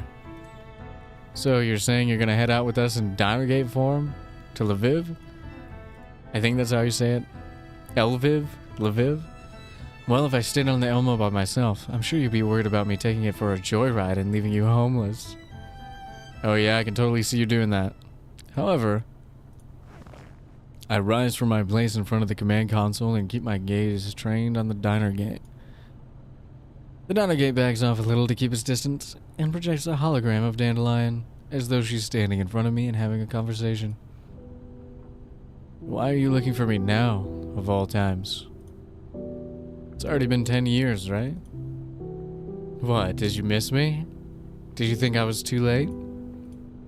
I just learned that Paradius wasn't completely destroyed, and right after that you show up. The timing seems a little too much of a coincidence to me. You're still as sharp as ever, even though you've been wasting away out here in the boonies for 10 years. I don't bother keeping up the banter with her. Instead, I wait for her to continue speaking. Commander, why did you throw everyone away and abandon everyone for 10 years?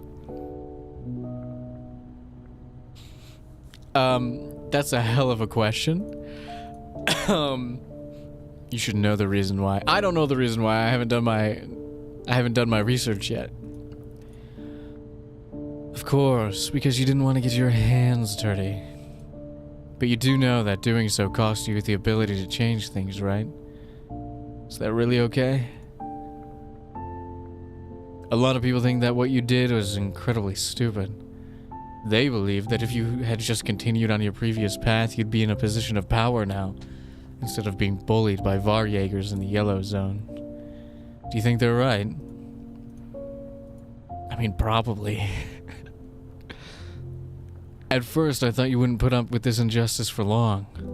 But now, 10 years have passed in the blink of an eye, and you've endured shame that normal people would have not been able to bear, with no intention of compromising in the slightest. Because of your sacrifice, all of the people under you, humans and dolls, ended up living pretty good lives. I was definitely not expecting to hear those words from you. Are you trying to persuade me to go back? Of course not. You'd thoroughly resent me if I did. Damn straight. However, it seems that you couldn't achieve your original aim despite going rogue to do it, and the target you were truly aiming for was never exposed. The time was not yet ripe over the past 10 years, but now she has come to see me, so perhaps it is time for everything to be turned around. She, you say? Yes. Even if you don't believe me, you can believe her, right? I hesitate briefly, but in the end I ask the question in my heart. And what does she want me to do? Dandelion smiles and shakes her head before raising a finger to her lips. She is just a silent observer. The important thing is, what do you want to do? Leaving aside that pointless hatred, leaving aside that meaningless humiliation, what do you want to do after stagnating for 10 years? Dandelion looks in my eyes and I meet her gaze. There seems to be an inescapable power in them, forcing me to remember something that I've been trying to forget. Or do you think not doing anything at all would be the best choice? It's obviously not the best choice, but right now do I have the grounds to reply like that?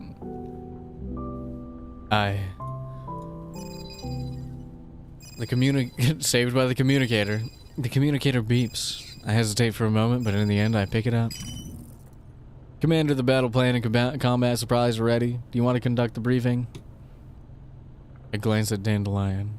She shrugs, then shuts off her diner gate's hollow projection as though to say we'll have lots of time to discuss this later. I'm sure we will. I shake my head, then take a deep breath before giving Groza her orders. Alright, have them come over to the ops room. The drone takes off from the Elmo's landing pad, and soon the massive Elmo is nothing more than a tiny speck on the ground. Helena and Kolfni are on one side of the drone, while the box form of Helena's transformed defense systems and I are on the other side. Inside the diner gate's body, Dandelion sprawls over a nearby crate. She taps its surface curiously, as though she's looking for a way to open it. The drone pierces through the cloud cover and the air begins to clear up. I take off my gas mask and the morning sunlight is slightly dazzling as it illuminates my face. However, it is not an unpleasant feeling. On the contrary, I actually like it. Seeing the morning sun makes me think that everything is full of hope. I'm fucking blinded in my dark room right now, bro. These clouds are deteriorating my eyes. I turn to look at Kolfne. She's helping Helena to adjust her safety belt so she feels more comfortable. I'm literally squinting at my monitor so I can read this. Meanwhile, Helena is looking around curiously. All this is new to her. That's just as well. I was worried Helena would be afraid of flying, but it seems my worries were unfounded. Just as I think this, I hear Mei Ling's voice over my earpiece. Commander, we're in cruise mode now. We're about an hour away from our destination, the Intercontinental Railway Transfer Station. Make sure you fly as well, Mei Ling. Took me a long time to get this drone back into flying condition. Of course I will, Commander. The drone will touch down some distance away from the train station. Miss Dandelion said she upgraded the diner gate's functions, so you can use the beacon's comm systems to contact the Elmo at any time. Got it. Thanks, Mei Ling. I'll be counting on you to get us out there and land us. Jesus. I end the transmission and turn to look at the diner gate that's engaged in amusing itself. I suddenly realize that this isn't any kind of upgrade at all. I mean, you're basically just making use of your permissions to access the URNC beacon channels, right? No, if it really bothers you that I'm using public property for private purposes, I can always get RKN to send you the bill for long-distance broadband network signal. Sounds like this diner gate before me would make a killing if I sold it to the underground brokers. Think it could cover the bill? Even if you sell me off, you'll never be rid of me. Let's talk about something else instead. Sure. Such as? For instance, how much do you know about Helena? While the information we collected beforehand already suggested it, I suspect that she's not a fully immune individual. The only thing we can be certain of is that she's related to Paradius in some way. Surely there's no way you're entirely ignorant of this, right? Aw, am I really that all-seeing and all-powerful in your eyes? Unfortunately, I'm not as idle as you, Commander. I don't have the time to investigate this matter. While you were slacking off for 10 years, I was working on the development and maintenance of the URNC's fully automated internal planning and management system. Jesus. How's that? Impressive, huh? So tell me, oh endlessly busy Madam Dandelion who is involved in oh so great endeavors, where do you find the time to come down here and cosplay a diner gate? That's because I have a capable junior who is my pride and joy. Don't forget, OGAS is very good at differentiating and evolving. I upgraded daughter forks of my virtual cognition image and had them learn and grow until they became autonomous intelligence who could work on my behalf. That seems like a lot. So you created a few clones of yourself in order to slack off, is that it? Commander, I am in awe of how you can reduce something so complex and grand to a banal triviality in just a few short words. Oh, you're making me blush. Back then, even the URNC's top brass had a queue for a whole week just to meet me. Goodness, there might not be anyone in all the URNC who could do this instead of me. Huh. Is that so?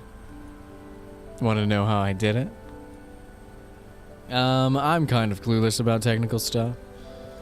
I'll bet Persico would love to talk shop with you, though. What a shame. Let's discuss something else, then. In short, while I've lost certain authorizations and permissions, I don't need to remain stuck in the central hub system anymore. And while I don't know that much about Helena, this device over here is most interesting. Is this an automated defensive system? Yep. It's made with extremely high-grade parts, and its makeup is also very interesting. The internal barrier design is very unique, to the point where I want to try and crack it to see what's inside. What happens if you get in? I'll be able to control the defense system like I do this diner gate, of course. So, after cosplaying diner gates, Dandelion's going to cosplay a box next. Hey, I'm just a box.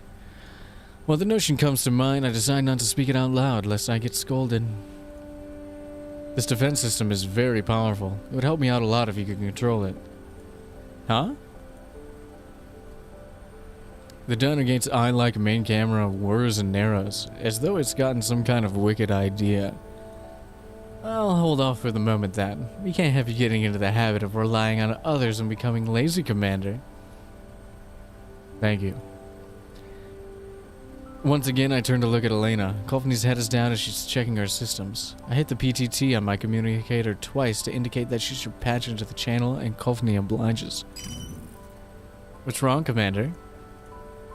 Elena's gonna be spending a long time out of the contamination zone this time around. Is she alright?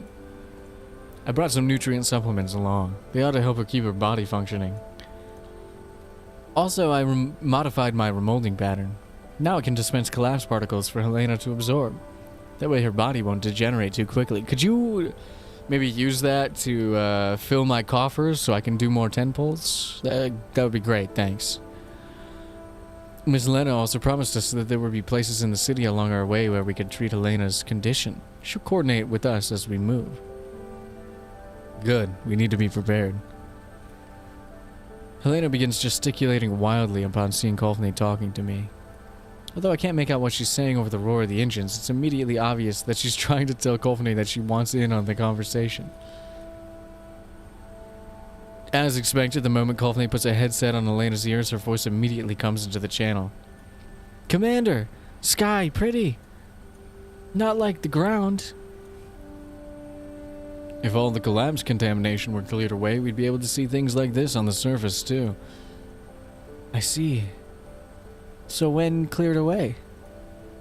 That is a mystery.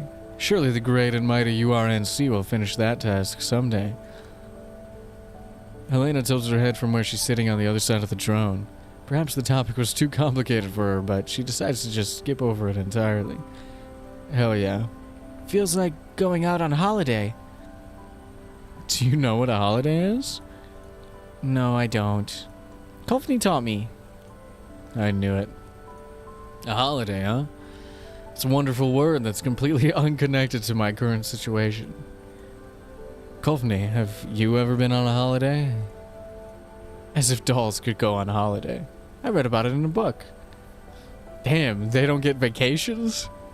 The dolls don't get vacations ever? However, the commander can take us all on holiday in the future. Holiday, everyone on holiday. Yeah. If only we had the money for that. Helena seems to be in high spirits today. It's because you're here, Commander. Helena has always enjoyed being around you. Looks like you've got a daughter, even though you haven't tied the knot yet. Quiet you. Dandelion seizes the opportunity to slip into the conversation and begins telling them all about my various dorky scandals from Griffin until they're doubled over in laughter. I quickly changed the subject, clearly because I'm worried they'll fall off the drone from laughing too hard. Yeah, that's it. Well, I want to know about the dorky scandals. I gotta go play the old game now. I'm not gonna do that. I'm gonna watch. But I have actually, I don't know if I mentioned this. I can't remember. I'm sure I mentioned this last time that I did start watching. I watched the prologue and part of chapter 1, and then I realized I should probably be doing this on stream. So we'll be doing that soon. Watching the Girls Frontline 1 storyline. Dandelion then talks about one of our previous missions. They are so shocked by the tale of the doll's battles and sacrifices that they can't even speak. This time I don't interrupt her. I silently listen as Dandelion narrates the past, and the faces of all my past friends and comrades come into view. Just PTSD simulator, while we fly through the sky. The drone is flying serenely through the sky, and the sky is slowly brightening from the pink of dawn. At great length, Dandelion finally finishes telling her story.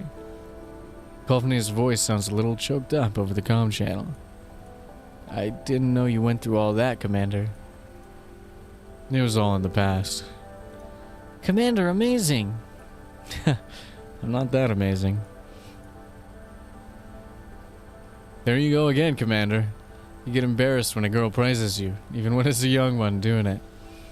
That sounds really wrong. Ah, you like them young, Commander? Jesus. Jesus. Oh, not necessarily. I believe the Commander's preferences are very comprehensive. Otherwise, they wouldn't be so indecisive on that particular topic. Hey. I reach out to try and grab the dandelion gate, but she nimbly evades me. She hovers just barely out of reach of my arm's maximum attention, and as I am still secure to my seat, all I can do is glower impotently at her to indicate my displeasure. What a poetic sentence, huh? Sometimes this game can't grammar properly, and then suddenly it's like, all I can do is glower impotently at her to indicate my displeasure. Commander, we're almost there. Please remember to put on your mask. The drone is about to descend. Hero Mystic summaries? I don't know what that is. Got it. Alright, everyone, settle down and prepare to descend. Mei Ling's voice draws me back to my task, and after hearing her, the others stop messing around too. I put my mask back on and signal to everyone to get ready to land. Coffney checks her safety belt, then helps Elena check hers, while the diner gate attaches itself securely to the defense systems box. The drone slowly sinks into the cloud cover. Although I can't see the surface, I have a feeling that we're not far from our destination. Just as I'm prepared for the descent, Coffney's voice reaches my ear and my terminal indicates it's a private transmission. Commander, if Helena gets cured during this trip to Lviv, will she be coming back with us? Probably not. Someone will protect her and take her to a safer place. Is that so? It'll be a little lonely then. For a moment, I'm at a loss for how to respond. After a brief silence, Coffney continues speaking. Content creator that has been recently doing narrations of GFL 1 story. I might have to check it out. Right now I have, I was watching Shoals, which doesn't have narration, but I'll have to check it out. For a moment, I'm at a loss for how to respond. After a brief silence, Coffney continues speaking. But that's definitely a good thing, right? In the story Dandelion told just now, you saved a lot of people, so it's the same as well this time. We saved her, right? I'm briefly at a loss for words. There were a lot of people I didn't manage to save. That's what I want to say, but even though I open my mouth, I can't bring myself to say those words. I reflectively look at Elena, but she has none of her excitement from before. In fact, she seems to be in a daze. Coffney also notices Elena's unusual behavior and speaks to her in a concerned tone. Elena, are you okay? Are you not feeling well? There's a voice. Elena does not answer Coffney's question. I can hear her muttering quietly to herself over the channel. Just as I'm about to speak to her, the drone suddenly starts shaking violently, and I immediately realize it's caused by the shaking of the box beside me. What's going on? Commander, the defense system is changing form. The diner gate breaks free of its attachment and flies into midair to avoid being hit by the box's shaking. There's a voice that sounds the same as me. It sounds familiar. It's like before, but this time it doesn't hurt. Did something happen to Helena? Looks like she can hear something that we can't. Helena, what's with you? Coffney looks worriedly at Helena, but Helena ignores her, instead gazing into the depths of the clouds. Over there. The box instantly transforms into the 3 spheres, and I hurry to grab the diner gate as the shockwave of the transformation tosses it aside. The spheres fly over to Helena, slice her free of her safety belts, and carry her into the air. Kolfni tries to grab her, but Helena nimbly avoids her. After glancing coldly at Kolfni, Helena flies free of the drone, ensconced within the embrace of her spheres, and swiftly disappears into the clouds. The disruption from the spheres makes the drone shake violently, and I hold on tight to the handrails to try and keep my balance. Commander, what happened? The drone suddenly lost flight stability. Helena, she flew away. Flew away? The unbalanced drone goes into a flat spin and plummets toward the ground. I glance at the propeller next to me and see that it's constantly shifting its pitch and orientation. Clearly, Mei Ling is doing her best to keep the drone aloft. All I can do now is let Mei Ling handle things. I hold onto the handrail for dear life, and the blood surging into my brain makes me feel like I'm going to puke my guts out. Gross. Get on the roller coaster. Commander! Hold on tight, don't fall. Through the corner of my narrowed eyes, I see Kolfni clinging for dear life to the handrails. The wind is blowing so hard I can barely open my eyes. I channel all my strength into sticking the diner gate to the drone so I can free up my hand to cling ever tighter to the handrail. Pull up, pull up! Mei Ling yells over the comm channel. I've never heard her yell that loud before. Perhaps her angry yelling had an effect because the drone manages to adjust its propeller's pitch, and the drone slowly stops its spinning. As we regain lift, the drone climbs hard, forcing me to change position so I don't feel so uncomfortable. At long last, the drone's flight path levels out, and my blood begins flowing normally again. I take big gulps of air as I try to recover from my stressed state. Everything happened far too suddenly, and we're all confused. However, I know our current priority is getting Helena back. Well done, Mei Ling. Commander, are you alright? I'll take more killing yet. Kolfni, can you track Helena's location? Just in case I had Kolfni put a tracker on Helena, who would have expected that would come in handy even before we touched down? Hang on, I can still track her. Send Mei Ling the coordinates. Mei Ling, take us there. Okay. Mei Ling, can you see the coordinates? Helena's position is constantly changing. I need you to keep refreshing the location data. Got it. Leave it to me. The drone immediately changes course and begins flying in another direction. My brain kicks into high gear.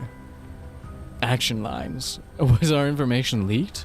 Are we going to get ambushed again? But this time it was Helena herself who did it. Or does the problem lie with Helena? She can hear something that we can't. Perhaps Helena has something in common with those Nidos we've seen before. The diner gate that's attached to the drone looks my way. Her tone isn't as teasing as before, which is a sign of Dandelion's reliable side. Ooh, we get to see the reliable side. I thought so too. When we first received her, the words Helena underscores 043 were written inside her box's logs. Can you help me gather information regarding that? I'm on it, but I don't have much processing power bandwidth, so it'll take time. Alright, I'll leave it to you. Mei Ling's skillful piloting and the drone's high-speed flight quickly brings us out of the cloud cover. Looking down, we can see the glow from Helena's spheres in the distance. Their flash is coming from the ground while Helena is firing. I squint and see an intense firefight taking place against a not-too-large monster. Is that a boojum? Mei Ling, head for the boojum. Descend as you go. Once you reach 100 meters AGL, begin orbiting the boojum so we can observe the situation. Hey, we're almost caught up to the other story, I think. Will do, Commander. The drone rapidly descends, and after getting lower, I get a clearer picture of the situation on the ground. Someone's laundry. The not-too-large boojum has just flipped over a vehicle belonging to a squad of armed troops, and the forces around it are blasting it with weapons of various calibers. The boojum is heavily wounded from the attacks, but it does not move from its place. as though it's protecting something. It's located in what seems like a small town, but the town seems to have been abandoned for a long time, and the ravages of war have only made it even more run down. The point of light representing Helena is flying over to the Bujum. We tried to follow it, but some of the armed troops firing on the Bujum actually turn and shoot at the drone instead. Bullets whiz past my ear, and with no recourse available to me, I have to ask Mei-Ling to pull up. What the heck is with these people? We'll land first, Mei-Ling. Circle around to where they can't hit us, and then set us down. Yeah, I'm on it. Now searching for a landing site. Holy shit. Holy shit, that was long. Okay, hold on. I'll be right back. I gotta go get some water and a snack. I'm sweating. I'm hungry. Because I'm sweating because I'm hungry is what I meant to say. And I need to get hydrated. Hydration check. Everybody get some water. And I'll be back in a couple minutes, okay? Don't go anywhere. Oh, this is a great time to check out my new break screen. I forgot what I wrote on it. What did I write? What did I write on it? Oh, wait for me, gamers. Wait for me. Okay, I'll be right back.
All right, I'm back.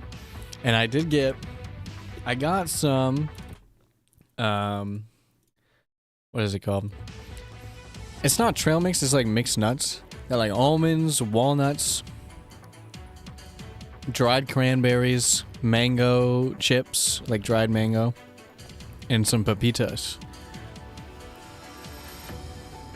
And hopefully I can eat it. I haven't had some of these things since I've had GERD, so I'm not sure how the mango is gonna affect me, but it should be fine. But if you hear some crunching, it's because I didn't mute fast enough. So I'm sorry, but there might be some food ASMR.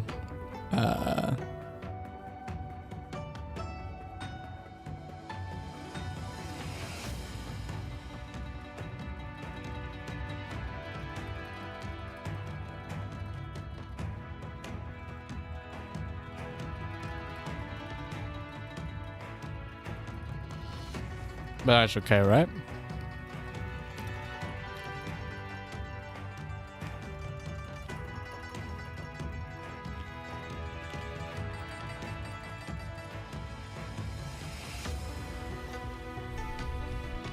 Hold on.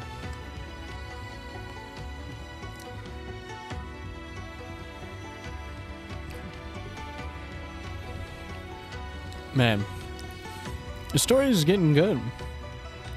I like I like the I guess coming to terms with the past. I don't know what the past is because I haven't watched the GFL 1 story yet, but you know, it seems traumatic. It seems very traumatic.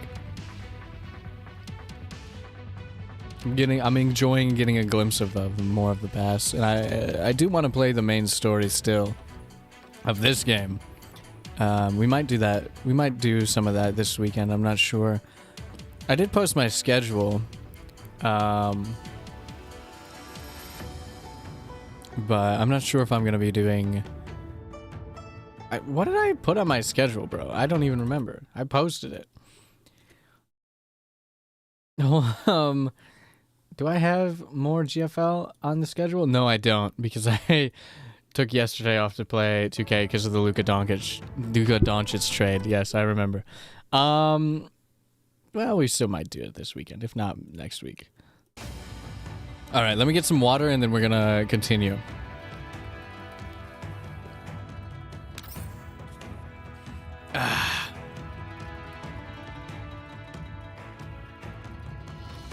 When the threads become tangled, clinging to one end may lead to the truth. Okay.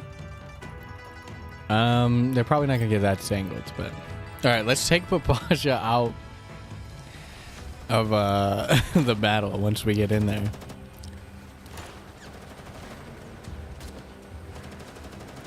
The point of light containing Helena is now extremely close to the Bujum, but we are forced to land further away due to gunfire from the ground. Mei Ling picks a fairly high cloud of dirt as her landing spot. Before she can fully touch down, I've already ripped my safety belt off and jumped down from the drone. Kovney and the diner gate follow me. The troopers who saw the drone land begin to encircle us, and I'm being forced to draw my sidearm to engage them. Damn it, this was not at all what I was expecting. Things don't look good, Commander. That's to put it mildly, I guess. Don't worry, compared to the Commander's previous encounters, this wouldn't even rate number 5 on the things don't look good scale. Plus, we haven't even gotten to the Snafu, Tarfu, and Fubar categories yet. That's so funny. I love Dandelion, from what I've seen of her in this event so far. What a shocker. Is that true? That's enough smug out of you. How are the surroundings? We got about 20 hostiles approaching. Let's see if your skills have dulled over the past 10 years. 20 of them? Yeah, I'll manage. Can you do anything besides scouting and scanning?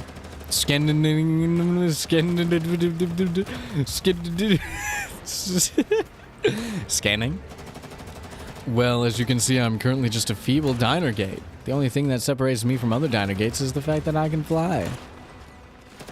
Naturally, I already sent a distress signal to the dolls who can help us, but Then you would have had to wait half a day for them to arrive, no? Wow, what a great help you are. Half a day means they'll be just in time to find my cooling corpse. Even if the drone went back right away to pick up Groza and the others, it'd take at least 2 hours to arrive. Looks like I can only rely on myself right now. I look at my handgun and regret not bringing something with a longer range, but there's no point thinking about that now. Since the enemy doesn't know about our situation, our only choice is to hammer them hard and throw them back with speed and violence of action.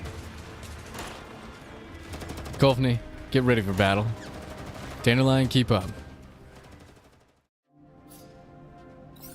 Nice. I really wish it kind of just had you use the characters that you had. Like, I wish I was the commander out there, you know? Suomi.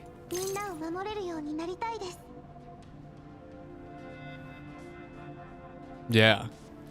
Actually, maybe even over here.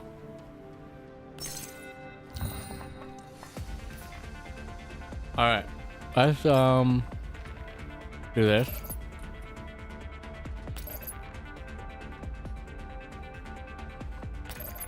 Can I get both of these guys? Yeah. Okay, cool.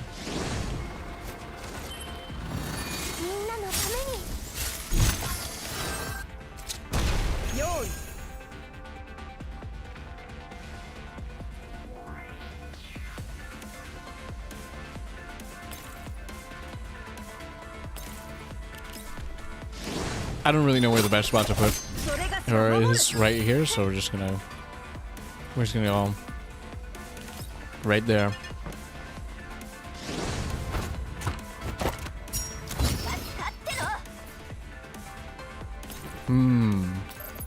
Let's kill you so that Macchiato can shoot somebody useful.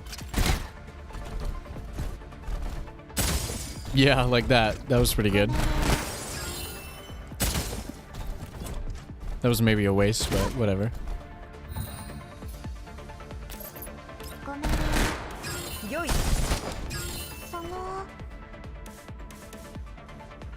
I guess go over here.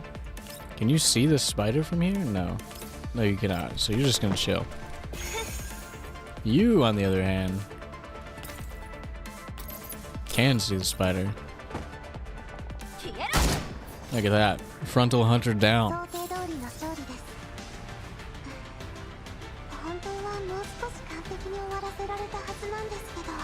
Continue onward. Continue onward. Easy peasy. Lemon squeezy. The enemy's been beaten back, Commander. What should we do now?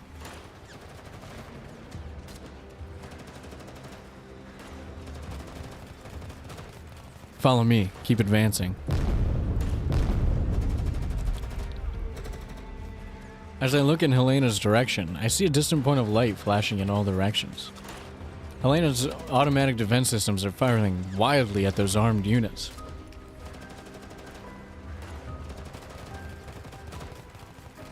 The Bujum isn't far from Helena, but it doesn't look like it intends to attack her. Her defense systems are laying down suppressive fire on her attackers. The Bujum takes advantage of this and rampages wildly, knocking over multiple vehicles armed with heavy weapons. While I picked up a rifle from the enemy along the way, it's little more than a drop in the bucket considering the situation we're facing. I have no idea what might happen next, and I don't have enough resources on hand. All I can do is stick to cover and approach Elena's location, gathering as much intel as I can to try and formulate a solution. As I see the diner gate orbiting over my head, I suddenly think of something. Dandelion, you just said you could break through barriers of the defensive system, right? If you can bring me within 50 meters of him, I can force a connection to those systems. How confident are you of doing that? Well, this diner gate has limited processing power, and considering I'll have to do it all remotely, I guess there's about a 50% chance of success. That's enough. Mei Ling, can you observe Helena's surroundings from the drone? Sure thing, I can see everything. Helena's still engaging those armed troops on the ground. She's slowly taking them out. Find me a path that's free of enemies. We need to get as close to Helena as possible. Okay, right away. A route soon appears on my terminal. I pick up another rifle from the ground and toss it to Kolfni. Use this for now. It's handier than a pistol. Just hose down the enemy with suppressive fire afterwards. We need to buy Dandelion time. Okay. Wow, this is what you're like when you fight in person, Commander? If you've got any better ideas, now's the time to bring them up. No, I don't. Then follow me. Dandelion will need scans of the surroundings for enemies. Mark any hostiles that approach us. Ah, feels just like old times.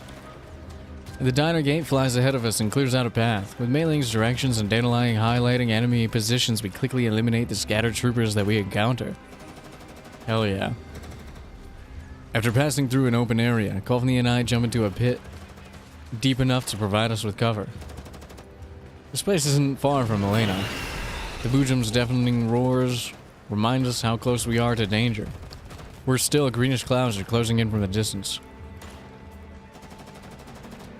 I'm choking on cranberry. Oh my god. Okay, we're good.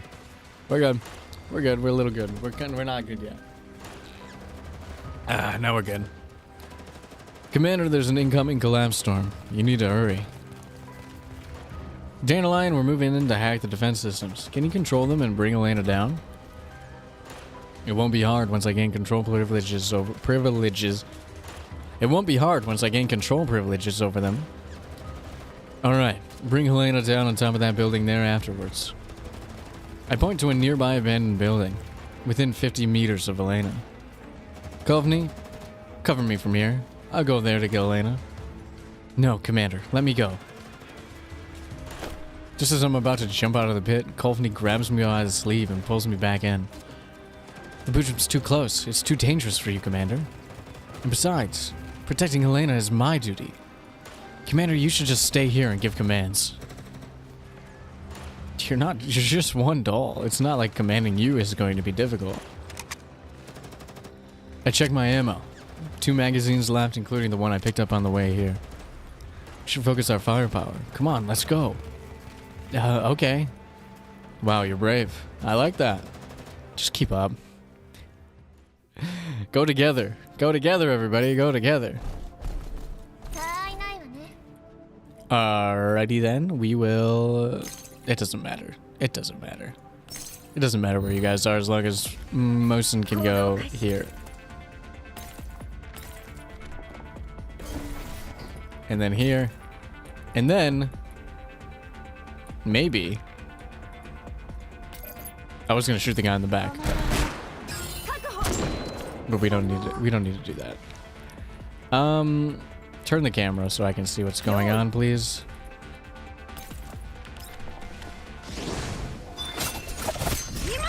Look at that.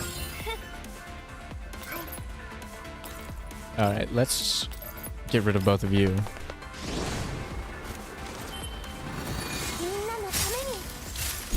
Or one of you, I guess. Yeah, why not? Why not just all? Why not just all go on alert? Why not? I don't really care. That way you'll just die. That's crazy. That's very funny. Alright, bang. Alert the enemy.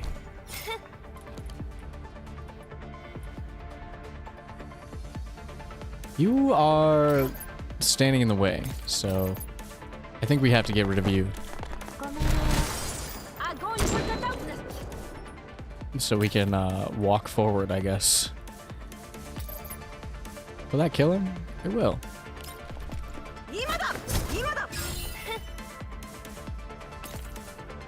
Can I see you? I can! Oh my god, I didn't think I could see you from there.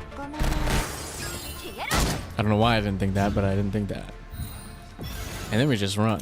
And then we just walk forward. Get evacuated. Get evacuated. I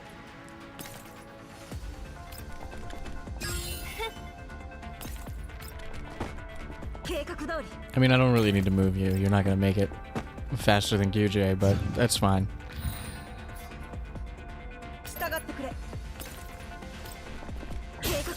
Or maybe you will. Maybe you will. Look at that. We just needed macchiato, I guess. I didn't think she was going to make it because she's slow. Fortunately, there aren't many armed troops left in this area, and we can pass through practically unhindered. Soon we're inside the building. It's only 2 stories high, and half of it has already collapsed. I kick open the rotten wooden door on the top floor, and we arrive on the roof.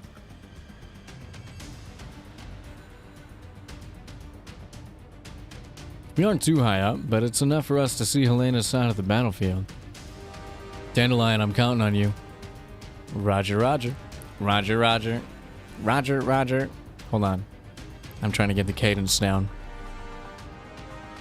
Roger, roger. I'll have to practice that one. The diner gate that has been accompanying us turns to fly towards Helena. The Boojum is right beside her. Perhaps it's afraid of her defense systems, but it's been keeping outside of their light. Helena remains motionless in midair as though she's lost consciousness. The diner gate rapidly approaches Helena, and as they sense the approach of an interloper, the autonomous defenses flare with light and begin firing deadly beams at the diner gate. However, Dandelion's hacking is severely disrupting the enemy's systems as she approaches, and the diner gate easily avoids the fired beams. The spheres begun to waver and they stop shooting. The diner gate boldly flies up to Helena and begins to examine her. This girl. I will save you. Who's she talking to?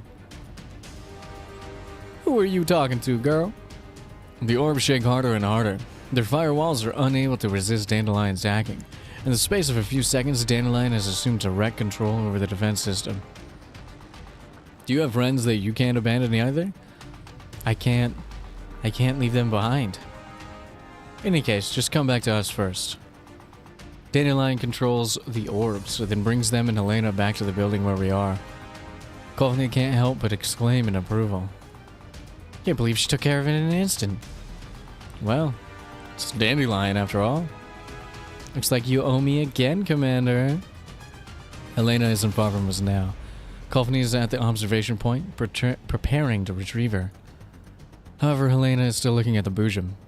Then she gives voice to a heart-rending wail, to the point where even I can hear what she's saying. No, I can't leave those kids behind. Helena is screaming things that don't sound at all like what she would say. They hit me like an invisible shockwave, even making me feel a little dizzy. In the distance, the Boojum seems to hear Helena's cry and immediately abandons its battle with the armed troops, rushing toward us at incredible speeds. What? Hurry, faster! The downer gate leads Helena towards us, flying faster than her. Courtney throws her rifle aside and spreads her arms in a defensive posture, ready to physically cushion the impact of Helena's fall with her body. However, the Boojum emits a blood-curdling scream and speeds up again as it charges right for us. Oh no, we're not gonna make it in time. As she sees that the Boojum is about to crash into the building, Courtney throws me out of the building with all her might. In that moment of weightlessness, the Boojum's massive body crashes into the building and swallows up Courtney and Helena's forms. I hit the ground hard, and with the last of my stamina, I see the Boojum winding between the buildings and heading into the distance. Commander, are you alright? Oh no, not the head ringing. Commander, can you hear me? I hear Mei Ling frantically hailing me through my earpiece, but I'm out of strength to answer. And my thinking grinds to a halt. But I'm out of strength to answer. Nice. I never have looked at this.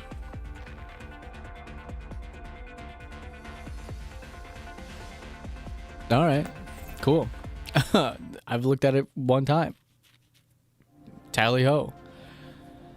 Oh, well, hello. Requesting backup. You've been attacked by unknown dogs. Is there anyone else around? We're the last unit that managed to fall back. Hasn't backup arrived yet? HQ sent the mishaps over, but there's no telling when they'll get here. Mishaps? God damn, they might as well just kill us on the spot.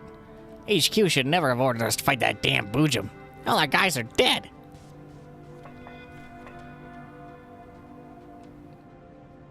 Hello? Enemy reinforcements have arrived. Pay attention to changes in the battlefield situation.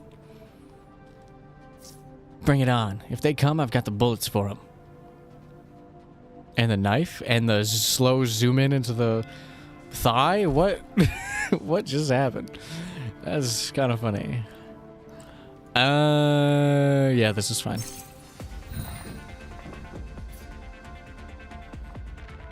All right, before we do anything, we're gonna do this.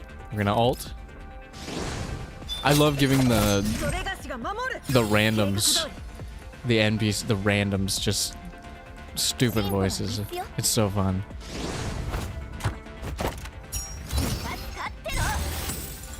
All right, and then we alert the whole squad by getting as many as we can, which is right there, I suppose, right in the middle. Look at that.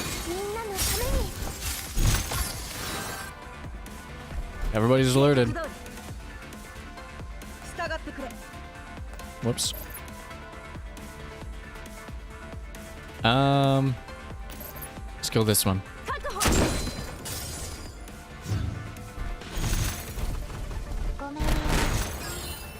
Kind of a waste. Kind of a waste. I should put Macchiato. I should put Macchiato where Suomi is not. Is what I'm thinking. I'm learning. I don't know. Just walk out here. Seems fine.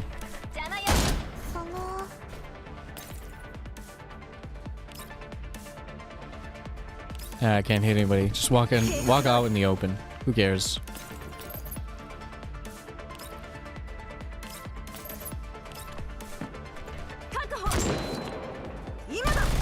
Oh, he's gonna explode?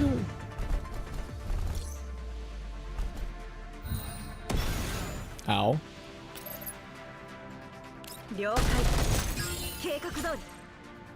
Okay. Yeah, what she said.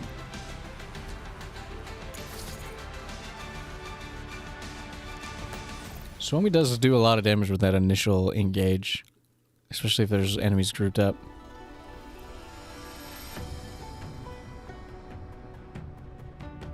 Oh, we made it further than I thought. Level 22. A cute girl who's always smiling and full of warmth. No matter how the battlefield changes, her gentle kindness will always stay the same.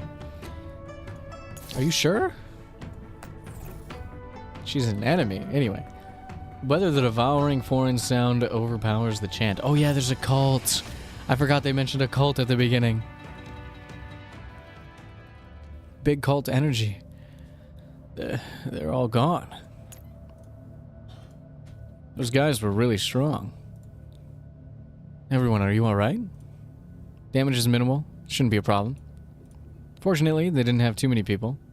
It would have been troublesome if they came in the same numbers as the Varjägers. Kolfni said something about fighting them before this, so maybe that's why they only had this many people left? It's certainly possible. These people are much better fighters than the Varjägers, and they've got very good gear. Joey scrutinizes their equipment, trying to find some hint to their identities. I cannot speak. They don't have any identifying marks on them beyond the Mangi security logo on their armor. Their weapons are all new. They've got a full set of accessories. Their armors are equipped with air filters. You can tell right away that they're designed for use in contamination zones. But they were speaking just now, so... Are those dead people in that armor? Just to confirm, Daiyan takes the helmet off of one of the troopers who was killed. He's been shot in the head. Inside of this helmet is covered in blood and gore. It was a grisly sight. There's no doubt he was alive until recently. Jesus Christ. They're probably standard PMC fighters. But normal PMCs wouldn't go up against the commander, right? Speaking of which, why were they trying to capture Elena? I'm not sure either. They just shot at us out of nowhere. Perhaps they're working with the previous faction that was trying to kidnap Elena? Wait, there were people trying to kidnap Elena before this? Going into the details might take a while. In any case, the commander got the assignment to escort Helena from a person called Kalina, and people have been trying to kidnap Helena all this while. Miss Kalina, you say? Daiyan and Jiang Yu look surprised. Is Kaylin involved in this too? If it's an assignment from Miss Kalina and she gave it to the commander to carry out, then it must be very important. Miss Kolfne, why don't we head to that location ASAP? Yeah, it's just over there. Coffany tracks the signal on her terminal, and as the signal begins moving, she spots a cargo elevator nearby. The elevator isn't very big, with only half-height fences for cover, and the elevator shaft vanishes into the darkness below. The dolls get onto the elevator, which groans with a thunderous bass roar as it slowly descends with them on it. Big Sis, doesn't this remind you of that one mission we went on back in Griffin? Yeah, if I'm not wrong, we were at a submarine base. I can't wait to see this. We were fighting on the base perimeter back then, but this time we get to go on an elevator ride. You seem happy? I'm just trying to lighten the mood, okay? Coffany looks into the depths of the pitch-black tunnel without saying a word. She understands that everyone here is feeling uneasy. However, the blinking icon on her communicator tells her that Helena is somewhere below, and thus she must keep going. After realizing her attempt at cheering everyone up has failed, Jiang Yu doesn't say anything else. The dolls began watching their surroundings, in case they are ambushed. However, nothing happens. As the elevator descends, a strange smell fills the air. Freakish-looking vegetation made of meat grows rampant on the corridors on either side of the lift. Exposed cabling merges with the plants and snakes everywhere. Vegetation made of meat? My imaginations are going crazy right now. Perhaps she's just imagining things, but as they continue downward, the surrounding temperature seems to get lower. The collapse particle intensity in this place is rising. Yeah, I can feel it. Coffany's terminal screen is coated in frost. She tries to wipe it off and sees that the height of the target coordinates are slowly matching up with her own position. Suddenly, the lift arrives at the bottom level with a doink, and the huge gates before her slowly grind open. Show me the meat veggies. Is this a warehouse? Looks like a pretty messed up warehouse to me. Countless square glass tanks that are half the height of a person are piled up messily against the walls of the room. The ones on the left contain some unidentifiable plant, while the ones on the right hold various twisted bodies. The tanks are engraved with what appear to be some kind of spell incantation on them, and the walls are covered in indescribable designs. But the dolls immediately recognize one of them. Paradius. That symbol is one that no Griffin doll could ever forget. Coffany can't help but cover her mouth as she sees what's happening around her, and Xiao Hui frowns from her place off to the side. Were the missing people that police officer was talking about all taken here? A single transfer station wouldn't have that much capacity. They must have been brought here from various locations. I can't believe there are so many. Is this Paradius? Coffany finally realizes why the commander was acting so strange just now, and she tightens her grip on her weapon. Disgust churns in the depths of her neural cloud. The collapsed particles are emitted from plants, but why were they placed with these corpses? Perhaps they're trying to pickle. Jiang Yu immediately clams up the moment she realizes her faux pas, but the other dolls understand what she means. All the dolls are eager to get out of this room that's lined with glass tanks, but it feels like an endless corridor. That's freaky, dude. This is a cool-ass screen. Holy cow. Drawing in particle effects. The blur and the darkness.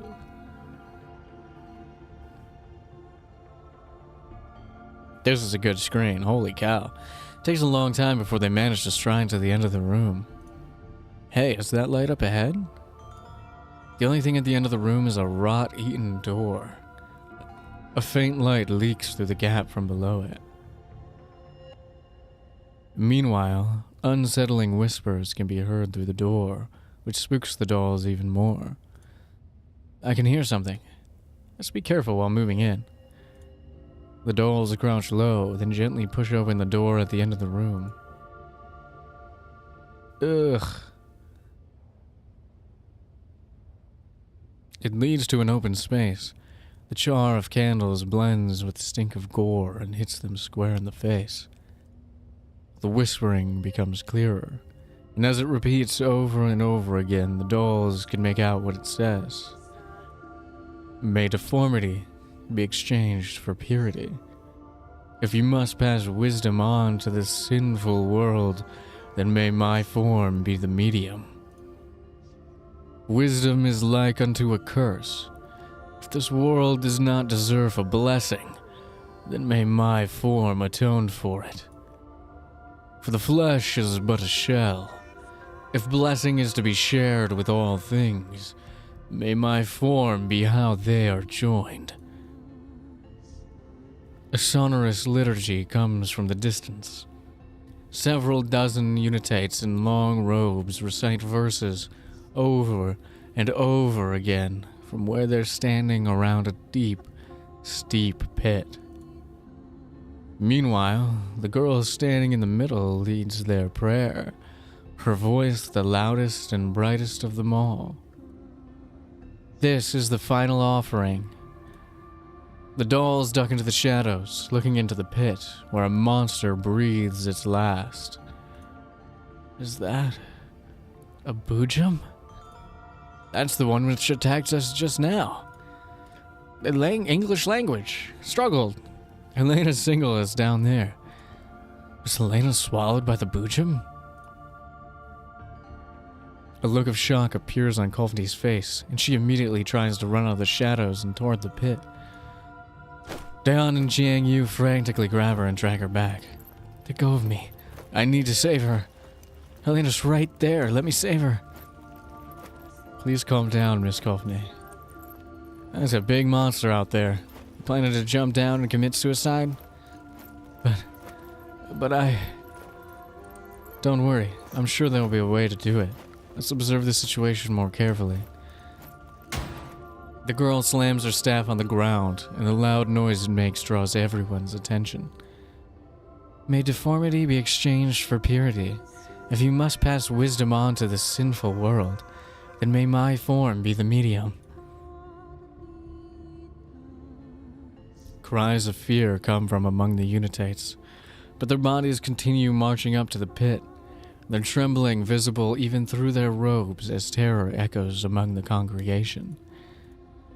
Wisdom is like unto a curse. If this world does not deserve a blessing, then may my form atone for it. The unitates pull out daggers in trembling hands and point them toward their own throats. Some people try to struggle against this, but their bodies do not heed their commands, as though they were not in control of their own actions. For the flesh is but a shell. If blessing is to be shared with all things, may my form be how they are joined. The daggers plunge in forcefully, just as the unitates fall into the pit along with their blood. The dull thud of their bodies hitting the ground rouses the monster at the base of the pit. The twisted monster writhes at the base of the pit. Covered in wounds, it looks like it's barely hanging on to life as it strains to drag itself over to the fallen bodies. Upon touching the boojum, the corpses meld into its bodies. The three orbs begin circling around the monster, as though they are protecting something. A massive plant coils around the boojum tail, binding it to the base of the pit. The boojum emits a shrill cry from time to time, sounding like a howl of pain and a roar of anger at the same time. So this boojum wasn't formed naturally? Paradius is feeding their followers to boojums? That's disgusting. The group shifts their attention from the boojum to the girl by the pit. She seems to be smiling happily, like she's at an amusement park. Where you have Paradius, there's bound to be Nitos. This one ought to be Niter. Niter? Yeah, we fought Paradius before this, and this one looks just like the Niter we met earlier. Is she a mutant Nito or something? We ought to be having a really hard time being a Nito with our present weaponry. According to our previous experience, Niter isn't a particularly strong fighter. She's more like a doll. Kolfni lowers her head, then raises her weapon like she's made up her mind before addressing everyone. The Boojum hasn't fully recovered yet. This is the best chance for us. If we kill Niter, nobody can stop us from saving Elena. Kolfni fires at Niter before anyone can stop her, but the bullet does no harm to Niter. It is as though it had vanished into thin air. Niter whirls around in rage, slamming her staff into the ground. A loud echo fills the air, followed by an angry shout from her. The time of blessing has not yet arrived. You shall not profane the sanctuary with your insolence. Everyone get ready for battle. Be careful as you face the enemy. Well, I guess I know what I have to look forward to in the main story. I don't know what the fuck is going on. Alright. Niter's over here. And there's baddies over here. Eliminate boss. Okay. Combat start. I think I can handle this.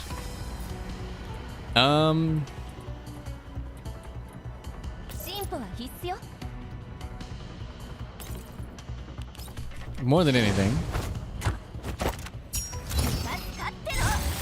That. And then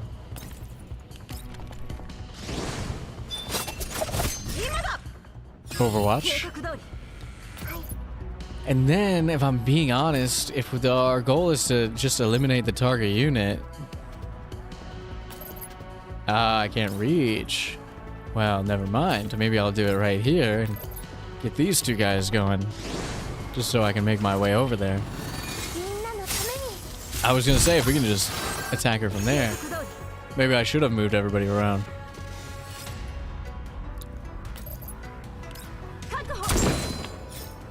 Alright. Let's see what's going on.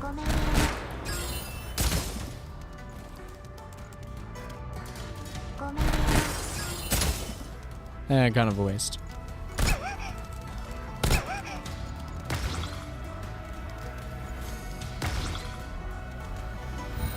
Fortified cover, huh? You think that's gonna save you? Or?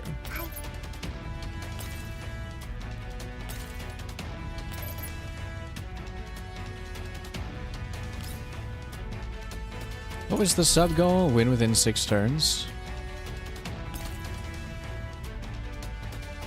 I think I can handle that.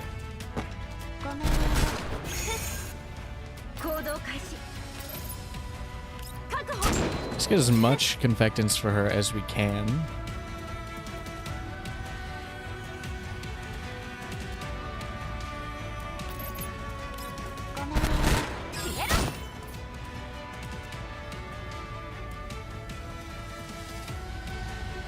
And then we will just simply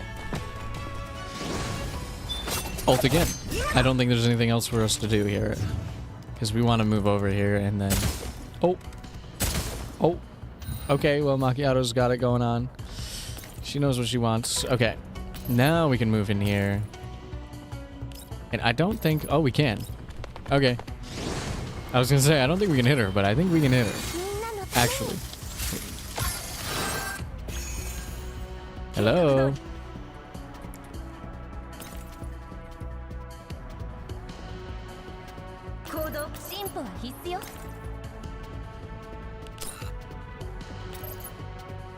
I wonder if we can just kill her. Oh, we can.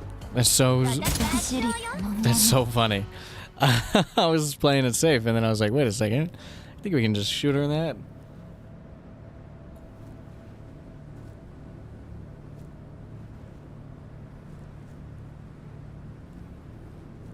The ringing in my ears interferes with my perceptions, and I don't know how long has passed until I finally regain some sensation in my body. Fortunately, the aches and pain coursing through my body is a reminder that I am alive. I sense the weight of my body lessening. Somebody is moving the stones on top of me away, one by one. The world in my eyes goes from a neon-esque blur to clarity, and a petite form slowly comes into view. Helena. The person before me is Helena. She does not answer, only stands aside watching me fearfully. I look at her dust-covered hands and realize just who moved those stones aside. I cough and spit up dust and dirt in my mouth. Then I take a stock of my body. I can't quite seem to exert any strength in my left arm. Looks like it's been dislocated. Ow. I prop myself up with my right arm, then look around. Commander, are you awake? Dandelion's voice enters my ears. Her cheerful tone pulls me back to reality from my days. Oh, sorry. Commander, are you awake? Considering that she's talking like this, I'm probably not going to be dying anytime soon. I grip my teeth against the pain and slip my dislocated left arm back into position, then test my legs. Ow. Fortunately, there don't seem to be any life-threatening injuries, although they ache. The diner gate floats around me as it scans my body, and then it hovers in front of me again. Looks like you've been taking good care of your body over the past 10 years. The worst injury you got from being flung out of a window was a dislocated arm. Vital signs are all within normal ranges. It won't interfere with upcoming operations. I'm just glad to be alive. I look around. My surroundings are a mess, and the rickety building that the Boojum hit has completely collapsed. The surrounding area is littered with the corpses of armed personnel who were killed in the firefight just now.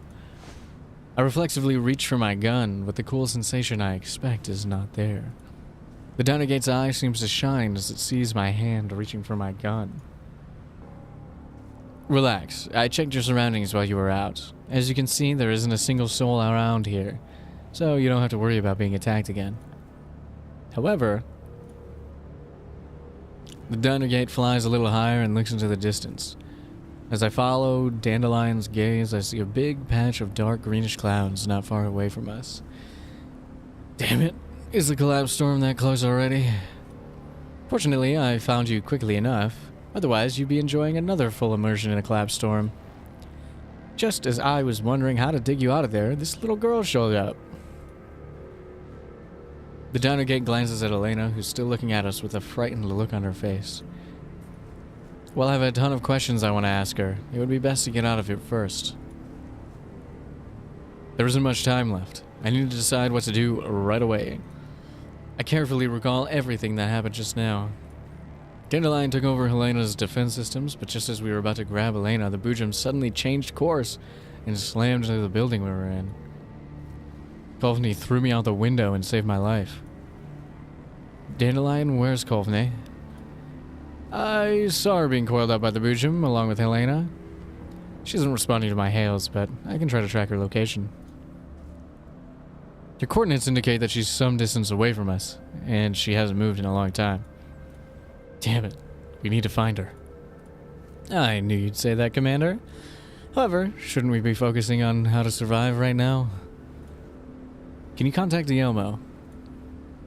The collapse storm is almost here. What do you think? The last time we had signal, I told Mei Ling to bring the drone back. Hopefully it'll save us some time when comms are restored.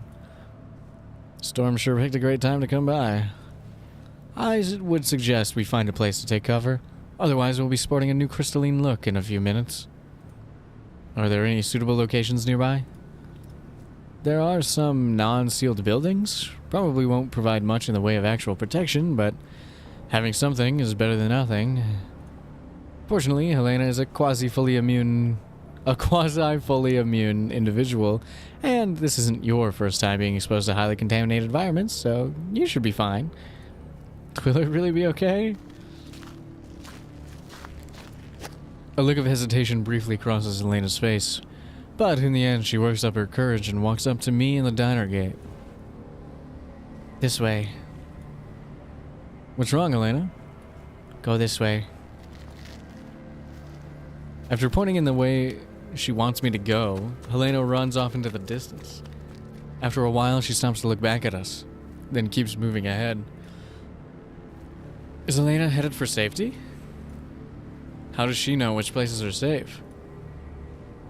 You can ask that question when you've reached safety. Good point.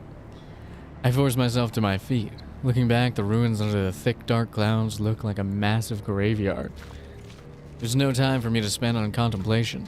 I begin moving in the direction where Helena went and get out of here. Huh.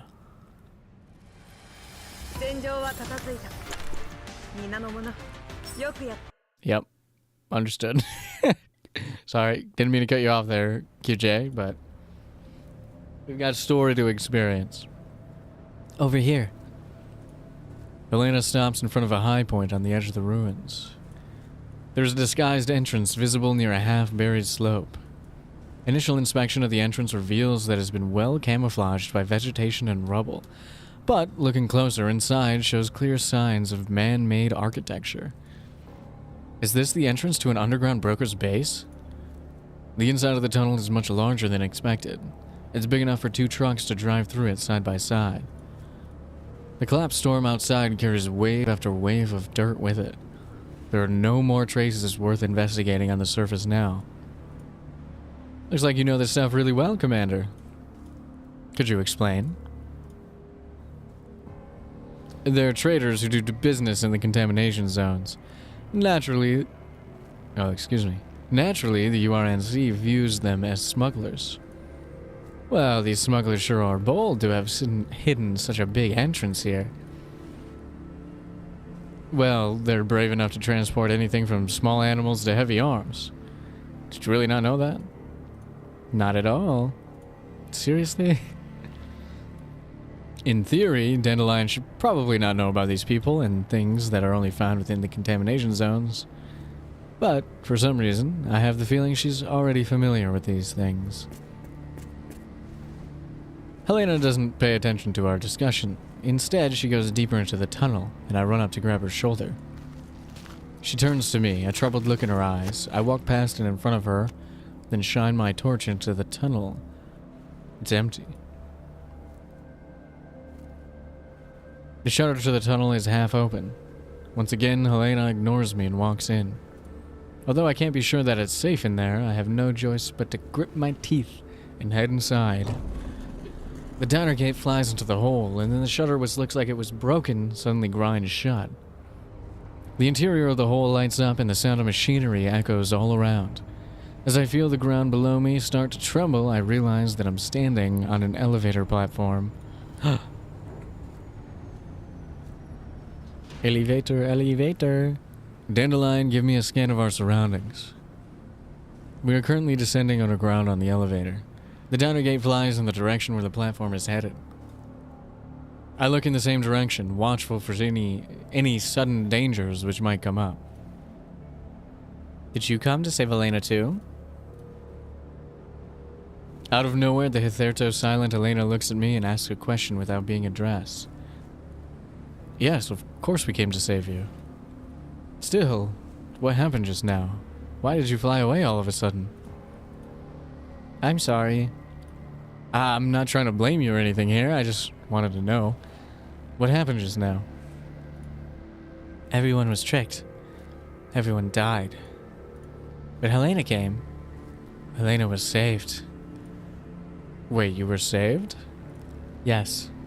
In the moment of greatest despair, the call was answered. Helena stares at me, like she's trying to commit something to memory. Kovni, Dandelion, and Commander. I'm here. I'm scared. What's scaring you? I'm scared that you will vanish too. She pauses, then speaks again in an almost imperceptible voice. I already have nowhere else to go. Frankly speaking, there seems to be something wrong with how Helena is speaking so frankly, but my instincts are telling me not to focus on that. I have the feeling that if I do voice my suspicions, this girl will vanish like a popped soap bubble. Poetic. Did anyone vanish down there? The people who once stood beside me are gone. The people who helped me in my struggles are gone. Everyone has suffered because Helena exists. However, the people who answered me should not become the new sacrifice. Upon saying this, Helena lowers her head and does not speak further. I go over her words in my head, trying to extract meaning from them. Perhaps all this is related to what just happened here. With that in mind, I begin looking around the surroundings. The elevator and walls are covered in the scars of battle, and it's plain to see they're all quite recent. We encountered those unknown unknown armed men in that boojum from the time the signal went through until we touched down. So, something must have happened here recently. Just as I'm thinking, the diner gate flies back as the elevator reaches the bottom floor. Commander, I have good news and bad news. Which would you like to hear first? Let's start with the bad news. The bad news is that the following scenes might end up inducing stomach distress. However, they are also highly informative, so you'll need to look at them anyway. And what's the good news? The good news is that Coultney's signal is on the move. Hopefully that means her frame is still functioning and we won't need to load her neural cloud from a backup. How far away from us is she? Coincidentally enough, Coultney's on the same elevation as us. In other words, she might be in the base. Well, since Coultney's in there, then we'll have to go in. That makes me jealous. Would you come to save me like this if I were in danger? Obviously, right? This answer is very important to me, you know, so don't try to bluff your way through this, Commander. I hope nobody around me will end up in danger. That includes you too, Dandelion. And if danger is unavoidable, I will do my best to protect everyone. It's unfair, Commander. You're the one that needs our protection the most, after all. Then let's do our best for each other. After our conversation ends, the diner gate flies up to Elena. Can you contact your defense systems? We could just walk right in with those balls on our side. Elena shakes her head. You're so defensive. How boring. The diner gate flies a circle around Elena, and Helena warily turns around to face Dandelion throughout her flight. Did you do all this? You smell like something out of this world. Let's go. I guide Helena's hand to my sleeve, but I can't resist giving her a reminder. We'll be going deep into the tunnels after this. Things in there might get really dangerous, so make sure you hold on tight to me and don't run off. When I walk, you walk. When I stop, you stop. When I crouch down, look for cover and hide. If I don't come looking for you, don't come out. Got it? Helena tugs on my sleeve and nods. Helena remembers. I think some shit's about to go down. That's not... that doesn't sound good.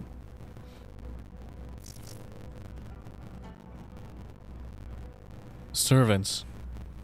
Vagrant order. Toes. Triangular. Servants. Paradius units. Commander, why is it that you don't seem the least bit surprised by these enemies? Technically speaking, I shouldn't just be surprised, but mad as hell too. Unfortunately, I just fought him. The things inside will make you shocked and angry. Let's just start by getting these nuisances out of the way. Can do. Can freaking do. Alright, let's do something like this. No! Okay, yes! I thought I withdrew somebody I didn't want to withdraw.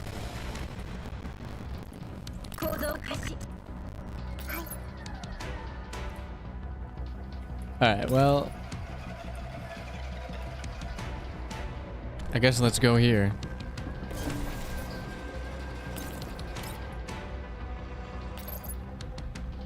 And we shall do our best. All by our lonesome.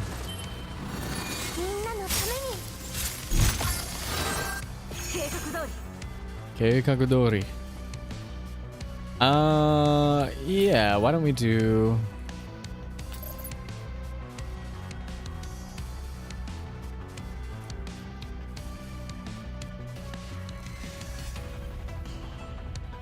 Actually, why don't we move her forward and then do it? Yes! Because we can get her in the mix.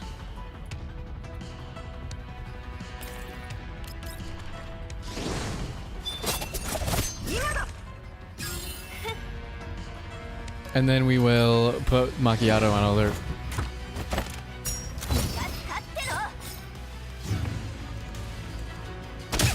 Ow. Ow. Unnecessary. Good shit.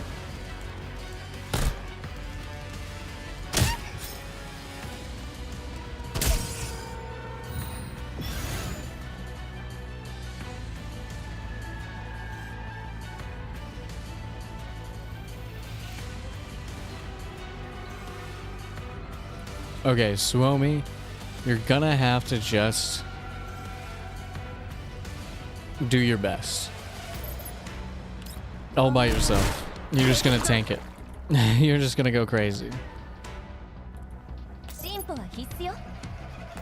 Oh, can I not go over these? Oh, I have to go around? That's crazy.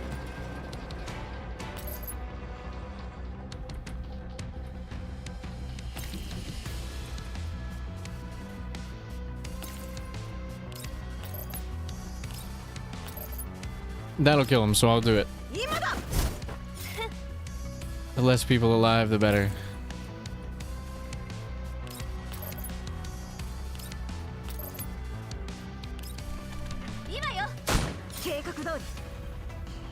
I suppose maybe I should have went the way I meant to go.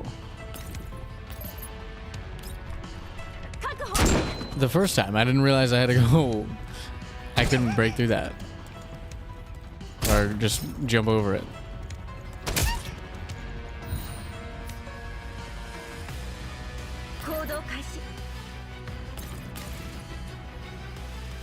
Well, that's fine.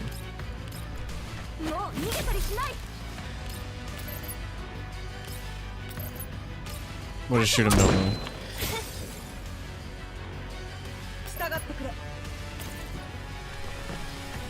Please go help Suomi out, because we need it.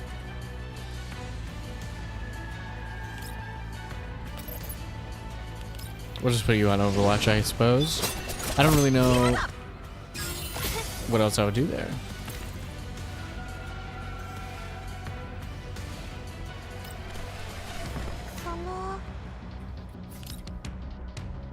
Let's hit another one, I guess. Alt number 2, refreshing our guard.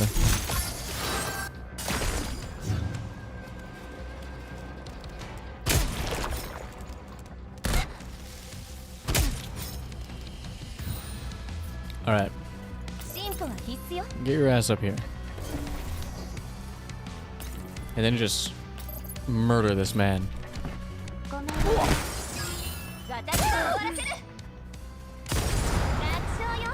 I didn't realize he was gonna explode, but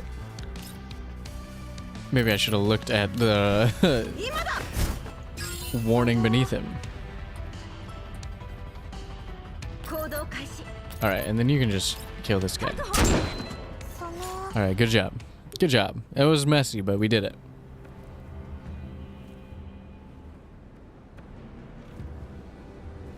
The enemies are all down. I look around carefully in case someone's waiting to ambush me. The town gate's eye flashes a few times. Dandelion's voice speaks, not from the Dynagate speakers, but directly into my earpiece. Looks like the final piece of the puzzle has appeared at last. What will you do now, Commander? Well, we've come all the way to an old friend's house now. Might as well sit down, make ourselves comfortable, and see if there's anything valuable around the place. Looks like this old friend of yours has fallen on tough times. There's a bunch of raw garbage in the corner. Some out-of-place military supplies over there. Looks like they've been reduced to hiring contractors to mine the place. You should be praised for your work, Commander. We'll talk about that once we've ripped this cult out by the roots. That's strange. How come there's nobody keeping watch? I'm starting to connect the dots here. So Bujum appeared nearby. The PMCs appointed as security moved out to eliminate it. In the end, not only could they not beat the monster, but they even ran into us and they ended up getting wiped out. Hello. Welcome, welcome. Well, it's an idea, but it's missing out on a lot of details. Why did a Bujum show up near a Paradius stronghold? And why was it that the PMCs had to go and fight the Bujum in said stronghold since it was underground? It just doesn't make sense unless the Bujum was escaping the stronghold and fleeing to the surface.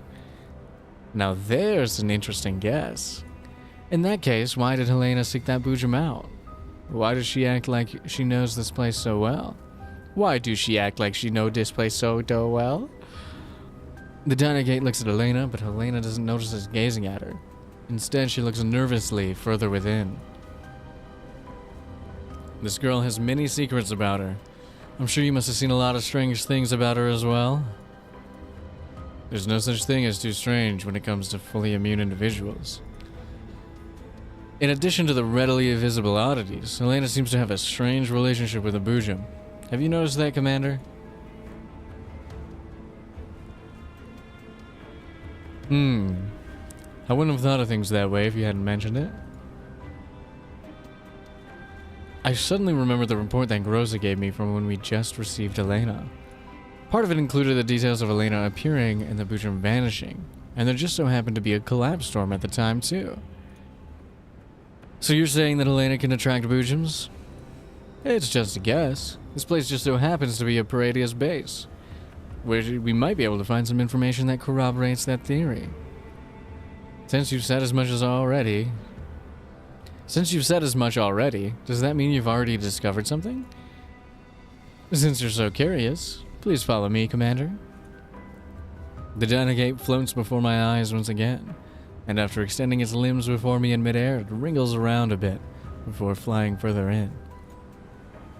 It looks like it's trying to do a cat stretch to show how smug it is. But, unfortunately, it just comes off looking dorky, since it's a Dynagate. I chuckled to myself. It's true that her body's instruments are more reliable in an enclosed environment like this one. I lightly tug on Elena and she obediently moves forward with me. The terrain here isn't exactly complex. We head down along the staircases, and every time we think we're at the bottom we find a similar looking platform, beyond which is another staircase leading down. There is no useful information on the first 3 floors. However, once we pass the platform, the diner gate suddenly comes to a halt. Commander, you should rest here for a while. I'll go take a look up ahead. Are there enemies? I lower my voice and prepare for trouble. I'm not sure. Not sure? What did you find? Dandelion is silent for a while. This uncharacteristic behavior sobers me up completely. It's strange. I can pick up a heat source, but it's very faint. Could it be a combat unit using some kind of special equipment? No. Perhaps I should say, it doesn't seem like a living person. Huh? Dandelion seems to sense my confusion. She uses the projector on the diner gate she's in to display a visualization of her findings, and I subconsciously hold my breath. The image shows faint, human-shaped heat signatures standing together in an orderly manner, inside what look like 4 large glass specimen tanks. The heat sources do not move, like they are neatly arranged specimens. Are they severely radiated mutants? No. The mutation isn't complete. Normal human vital signs are still present. I have to hand it to Paradius. They're always exceeding my expectations. Commander, wait for me to give you the all clear. Before I can give the order, the diner gate flies deeper in. I can sense Dandelion's emotion through the tone of her voice just now. Time passes second by second, minute by minute, as I wait anxiously. Just as my patience is about to run out, the diner gate returns. How are things? You should probably see for yourself. That is never good. Dandelion doesn't answer me directly. I follow the diner gate to a hidden door. Couch on a tarp? Plastic wrapped couch on a tarp? Lawn chairs! Shitty lawn chairs. Hell yeah. If not for Dandelion's thermal sensors, given the darkened conditions, I would have never been able to tell that there was a door here. The gate's electronic lock is unpowered. It opens with a light push, and the dim ground lights roughly illuminate the interior of the room. It isn't a big room, and there are 4 glass tanks neatly arranged in the middle. The tanks appear to be full of some kind of fluid, and their contents are unclear at the moment. Dandelion finds a port on the control terminal and skillfully connects the diner gate's data cable to it. Upon seeing me slowly approach the tanks to see what's inside, she thoughtfully turns on the tank lights. What I see next makes me reflexively draw a breath. The contents of the tanks are displayed to all by the ghastly white light. Each tank is roughly a meter or so in height and covered in clumsy prayers. There is some kind of vegetation whose name I can't tell at the bottom of the tanks, but there are humans of different physiques, looks, and ages on the upper portions. The humans and plants are suspended in differently colored liquids. The top and bottom of each tank has 4 hoses of different colors leading into them, completing a biocirculatory cycle like blood vessels. Although I was mentally prepared for this, seeing something this creepy still makes me want to throw up. Somewhat worried, I look at Elena, who has followed me in. However, she has placed her hand on the glass as though she's bidding the people inside a wordless farewell. I trust this has made you adequately shocked and angered? The Dynagate's data cable connects to the control terminal. The screen immediately fills with folders opening up in their details. Just looking at it makes my head spin. I bet Dandelion's making copies of everything. I think you've pretty much guessed it by now. There's lots of information in the system, which means fully decrypting and analyzing it will take quite a while. So it's better if I just dump it all in my database and crunch it at leisure. Still, it's not like I've come away empty-handed. Take a look at the serial numbers of these files, Commander. What are these serial numbers? These folders contain basic personal information. They aren't encrypted, probably because they don't contain any valuable information. Still, I managed to pick up some traces. Take a look at the surnames. Dossiers for 10 odd people flash past my eyes. They all have the same surname. Wait, they're a family? Or maybe they're of the same race? That would probably be more appropriate. Only the data for this room is shown here. I did some digging and found out that all the people here had the same surname. Something suddenly comes to mind. The place where the Boojum first fought was apparently an abandoned town. There were no residents to be found there, and I thought it was because they had already fled. Could it be that everyone in the village had been captured for experiments? Paradius, what have those motherfuckers done? One word was mentioned repeatedly in the data. New species. A fusion of flora and fauna. Does that seem familiar? Wait, could that Boojum be... To be precise, I think they're trying to fuse human bodies with varying characteristics with collapsed radiation-infused plants through varying ratios of this unknown fluid? There's a lot of missing information. My guess is they're conducting experiments infusing live humans with plants, using different concentrations of bonding fluid to catalyze the reaction. The constituents of this bonding fluid are unknown. So not entirely human, but with various animals mixed in too. Humans and plants, animals and plants, humans and animals and plants. Looks like the radiated plants are a crucial carrier medium for these experiments. Ugh. And there are also a line of special implanted cells? Dandelion, make sure you save all of this. Will do. I won't miss a single bite. Helena silently walks away from the tanks and bows to them. Commander, can you help them? What? Helena reaches out and points to the glass tanks. Ugh. There's a pained look in her eyes. Oh no. Dandelion does not answer. Only the blinky red light on the diner gate flashes. From the logs, it seems the people in those tanks weren't put in there too long ago. Can we save them? They're beyond saving. Their bodies are too deeply fused for that. From the logs, they look like logistics personnel from Statisec. Or from StateSec. They're... from StateSec? Were they captured by Paradius? I can shut off the power to these tanks. That might put an end to the experiments here. I glance at Elena and nod silently. Let them rest. Thank you. Helena bows to me and Dandelion in the same way. At the same time, I hear an unsettling growl from the depths of the base. There's no doubt that it's the Boojum we just encountered. This shit is dark, man. After hearing the noise, Helena glances at us. Then she runs into the base without looking back. Dandelion, follow us once you've finished downloading the data. Hello. Welcome, welcome.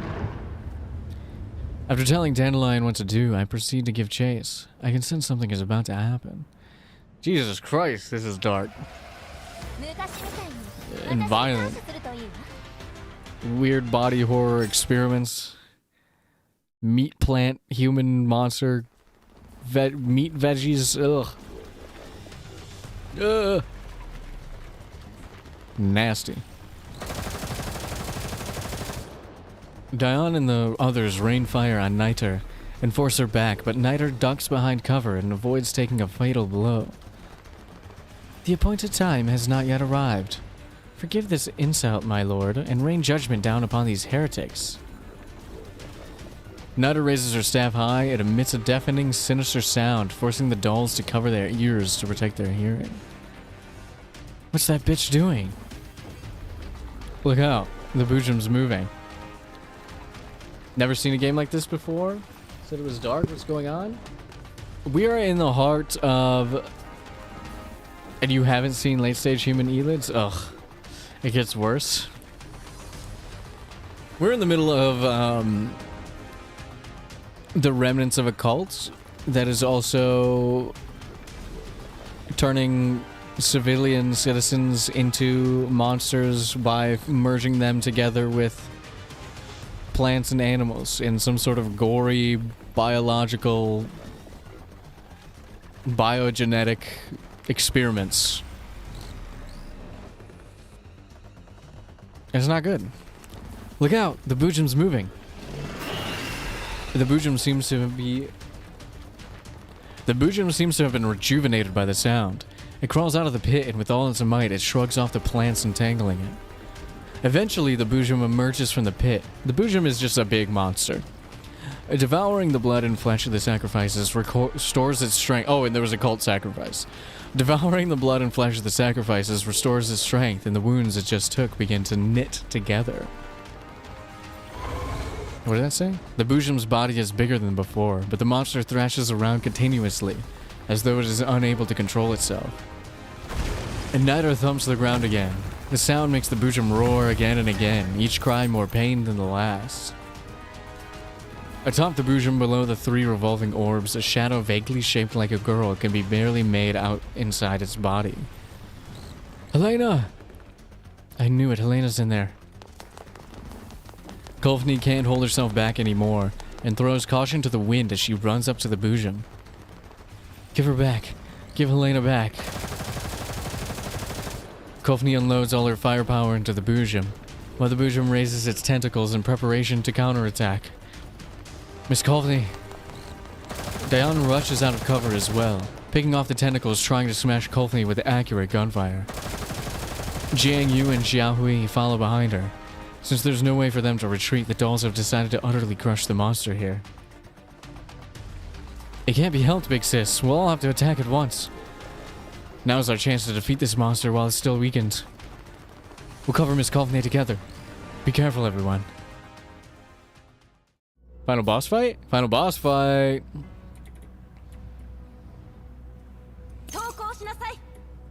There's Niter. And there's the tumor Hinkus. That's a funny name. That's a funny name. I'm not gonna say it's not a funny name. Got a close, but almost done. Yes, we're almost done. Tumor Hinkus. I know. Alright, let's just fight. Let's just fight.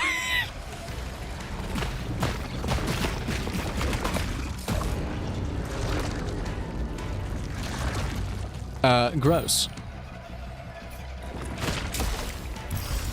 Oh, and it spawns stuff? Okay, what are my missions? Win within 6 turns. Lovely. Alright, well, I guess we have to do something like this. The fee tumor, as in like a fetus tumor? Is that what that thing is called? All right, Arthurhinkus. All right, let's put on the momentum. And then we will get rid of Niter.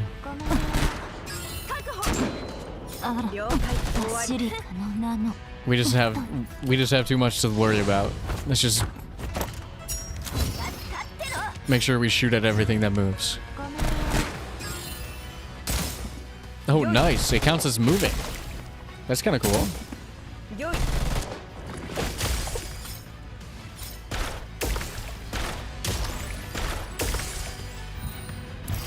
Gross. Oh, are you stunned? What is this? Oh, you're stunned. That's kind of crazy.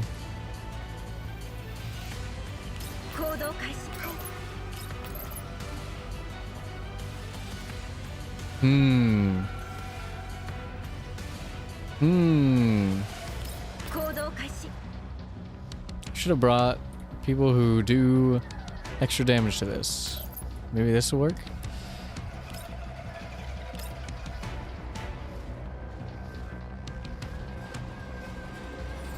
You know what? Let's do this. And let's just go for it.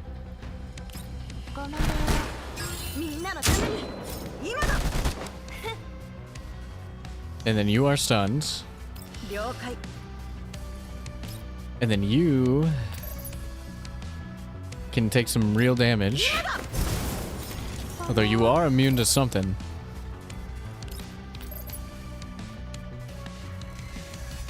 Yeah, this is fine. We'll take a bunch of hits from the little guys, but it's fine. Yeah. Yes. Just keep shooting.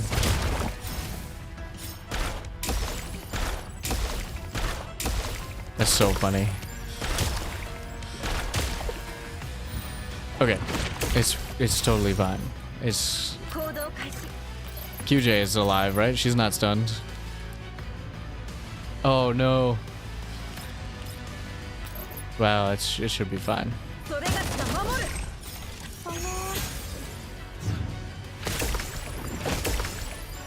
Oh no. Stop stunning everybody.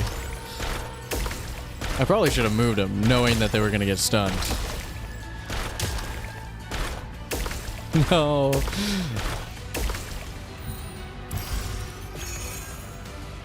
Alright, we're good. Or not? Wait. No, wait. Am I stuck in a loop? Can I not move them now? Oh no.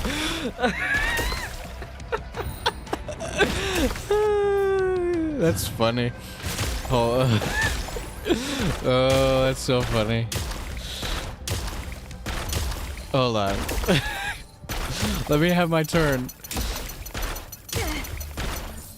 Let me have my turn. Okay, go. Go.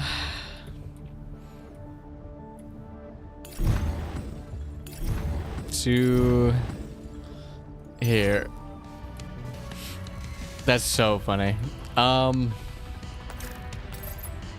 Actually, let's go back to action 1. And let's move everybody away. And then we'll do the same thing. I mean, we probably should kill some of these guys, but we want you to do stability damage, so this is fine. And then you maybe should actually come do a little damage to some of these guys.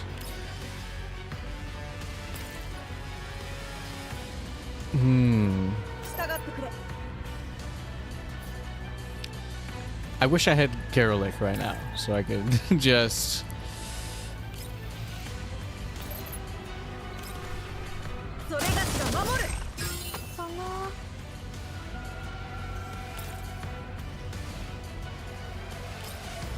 I don't know. Let's try it. Let's try moving over there. We'll see. We'll see what happens.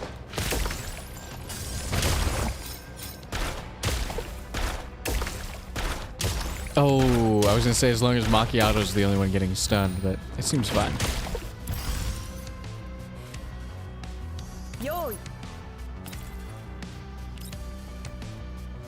That doesn't hit. And then that will hit the other guy. Hmm.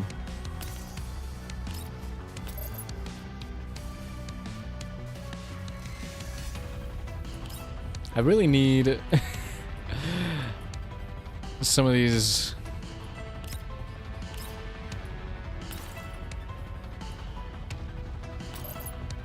to just die.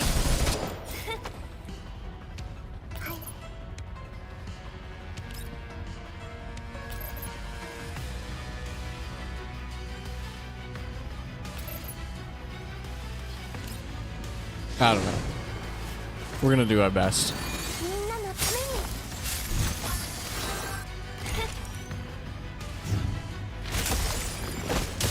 No.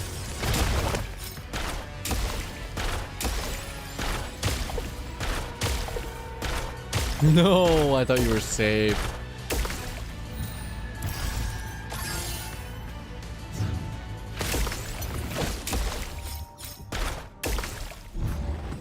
Well, I guess we really gotta kill that.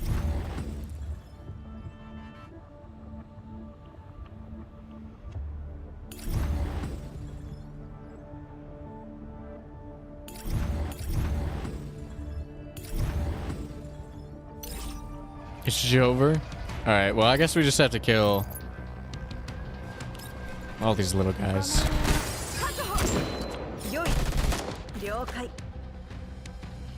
And that's fine.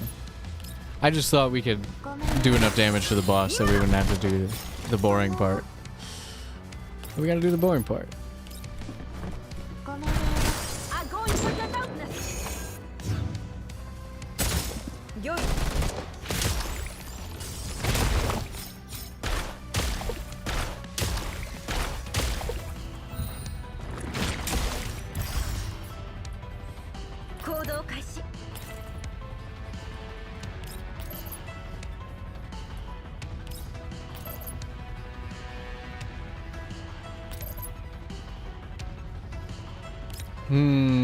Do we have enough?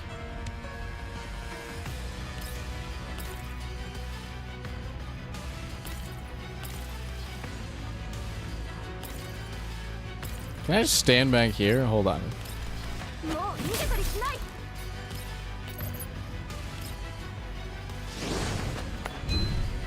We'll see if this works. I mean, it does kind of.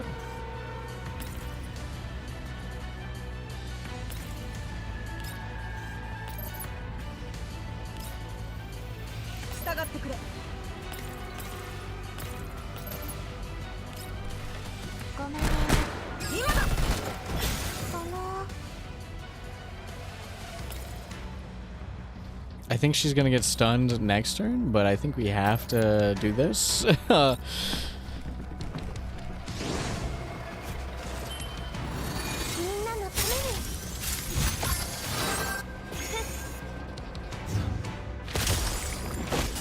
No.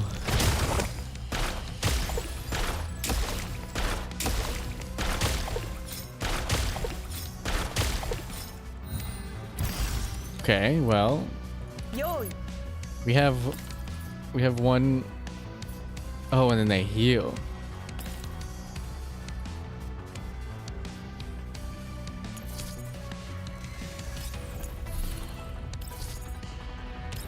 Just restart the whole thing. Just get me out of here. Just be better. Just be better.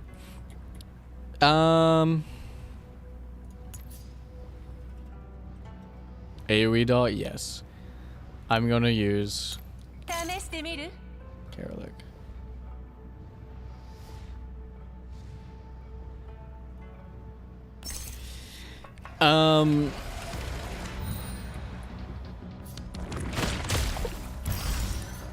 And we'll do our best. Alright, so now that I know some bullshit's going on, I think we still want to kill Niter quickly. The bar at the top tells you the boss actions, by the way. That would probably would have helped me.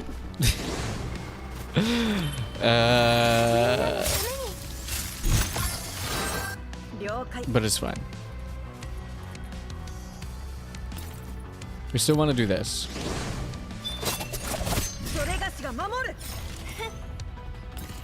And we just kind of... You know what? Let's go over here and do it. So that we can, maybe not be in range of these fuckers.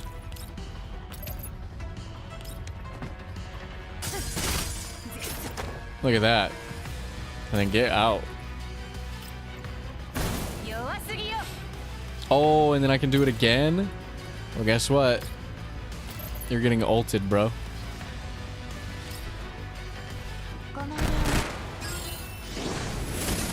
Mayhaps. That's good intel. That's good intel. Thank you for that. Damn, she just be moving.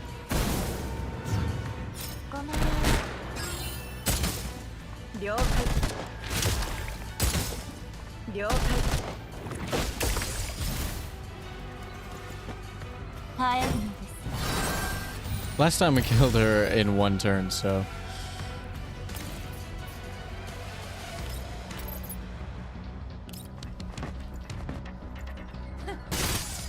She's gonna be a little bit more annoying than before, but...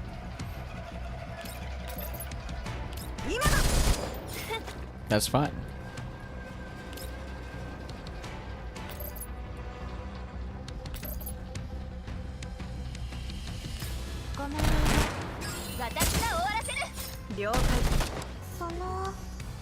Okay, and then we just move.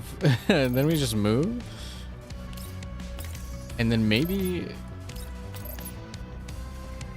we just do this. Do a little freeze gun. And break her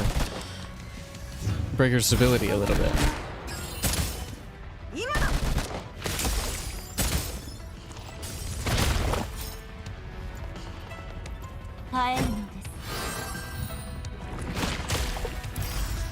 The cleanse is killing me. You got it this time? I think so. I think we're good. Oh, she was standing in one of the spots where it was going to be pulled out. That's kind of funny. Honestly, if Karalik is stunned, I'm not mad. But also, if she just kills both of these people, I'm even less mad. What are you doing here? Okay, so he's gonna stun Karalik, but that's fine.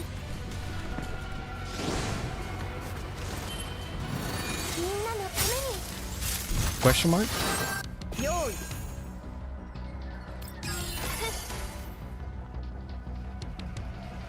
And then I don't even know what you do. You just kind of sit here and take up space.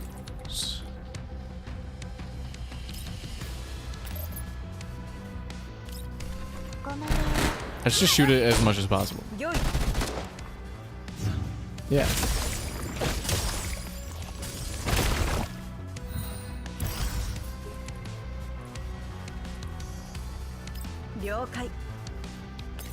Okay. I think probably gonna need to kill some of these. That's rough.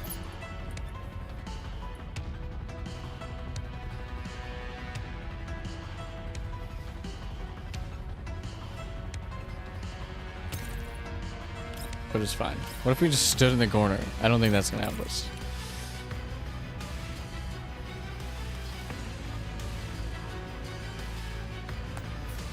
If we have less than 6 stability,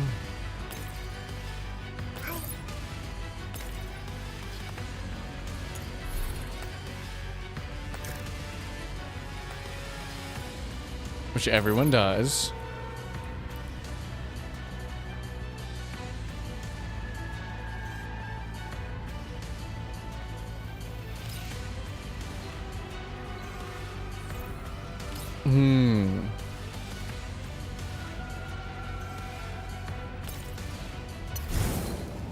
Let's...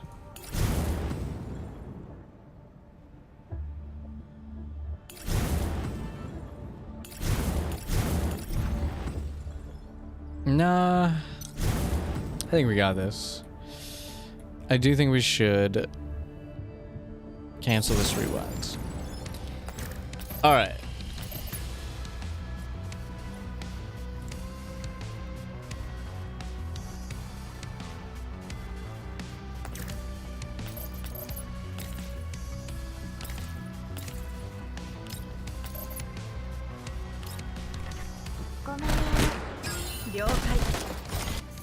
Okay.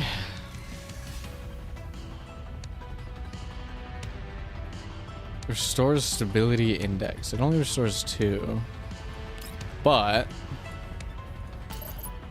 we can maybe get our stability back up and cleanse.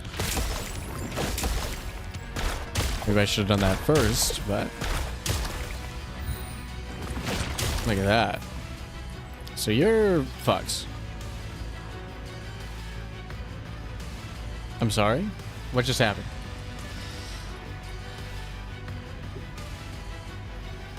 Game? No. No. Game.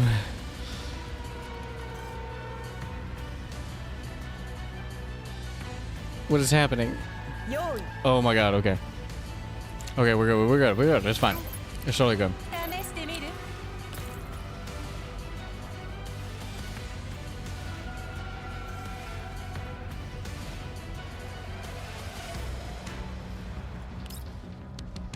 I think you just clicked off the doll. I mean, no, I hit end action and the game froze. I couldn't click anything.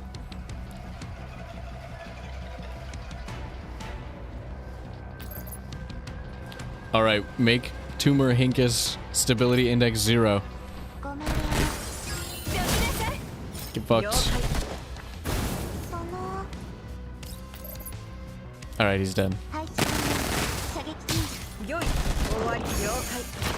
All right. All it took was me understanding the mechanics of the game. GG's. Hell yeah, we beat the boss. I was so afraid right there that we were about to beat the boss and then I would have to do it all over again. I mean, it's not the worst, but like, if it had crashed, I don't know. Heretics. Heretics one and all. The Boojum slowly falters under the doll's attacks. Nauseating slime gushes from its wounds. Although Niter wraps her staff on the ground, the monster seems unwilling to continue attacking the dolls. Did we do it? We need to keep pressing on. Helena, I'll save you once we kill this monster. The dolls spread out, circling around the Boojum to attack Niter, and a look of despair crosses Niter's face. But just then, the sphere on the Boojum's head starts to shine with a blinding light. Niter's face fills with savage glee, as though she's heard something. The appointed time is upon us. I knew this was but a trial set before me. I know you would never abandon me. Thank you for answering your servant, my lord. The sphere's shine and light slices open the Boojum's body. What? Whatever. The sphere shines. I think there's supposed to be an S here. And light slices. Okay, I get it, I get it. Helena slowly flows into view, and despite the Boojum's wounds spewing slime everywhere, her body is not touched by any of it. The Boojum howls in agony, but Helena pays it no heed. All she does is glare coldly at Niter. Niter is full of delight as she stands in front of the Boojum. She laughs maniacally as she casts her staff aside and falls to her knees before the monster. However, her face turns pale and twists as she roars in anger. You are not her. You are not her. Where is my lord? I am here. Shocked, Niter turns around and sees the other Helena taking aim at her with a handgun. My lord? This is from them. I'm returning it to you. Ooh. Cold. Cold.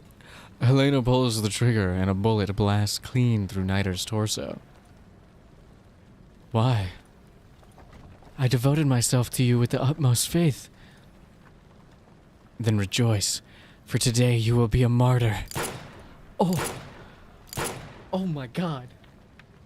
Bang, bang, bang. Helena does not stop shooting for a moment. She pulls the trigger again and again, pumping more bullets into Niter's head.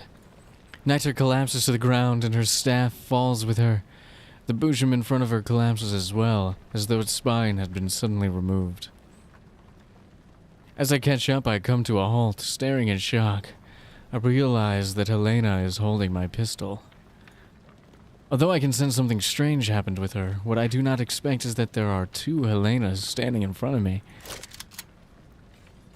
The Helena in front of me is raising her gun and pointing it at the Helena in the air.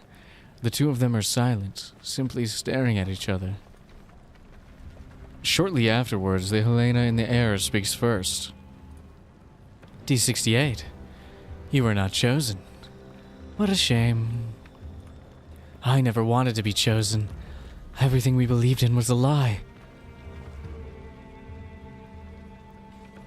Wait, I forgot the underscore. 68 is the one that is our Helena, right? Is it? Was the resonance the only thing that came of the ritual? She was the one who resonated with me. She saved me, so get the hell out of her body. To think you would sacrifice so much just to do something so meaningless. This is the only place with meaning to it. I want to save the people here. I was so close to success. Why? Why was it you again? You traitor. You betrayed all of us. Ooh. Again? There's a vicious glint in the eyes of the Helena before us. She pulls the trigger in a flash and fires off her entire magazine. However, the spheres glow and the bullets are easily melted. The Helena in midair looks down scornfully toward the ground, making her final statement. Betrayed you. You are the one who betrayed us. Scum who abandoned their faith and their mission ought to disappear here. The spheres begin to circle the airborne Helena. An energy beam gathers between the orbs and it looks like it's about to fire. Dandelion, take over the defense systems now. On it. I rush out and grab Helena before jumping aside. Thanks to Dandelion's interference, the energy beam is thrown off target and it doesn't hit me. The dolls from afar see me and immediately head in my direction. Commander? I knew it. The commander was here after all. Yep, nope. Okay. Yep, nope. Yep, nope. Yep, nope. Is this the commander you keep talking about? What do you think? Our commander still looks as badass as ever, even after all these years. The dolls run up to me and press themselves against me. Fortunately, the defense systems don't initiate a second round of attacks. 95? 97? What are you girls doing here? It's fate. It's a long story, Commander, but Miss Coultney over here brought us to look for you. Is that so? I'm glad you're okay too, Coultney. Thank you very much for saving me back then. Heh, you owe me one now, Commander.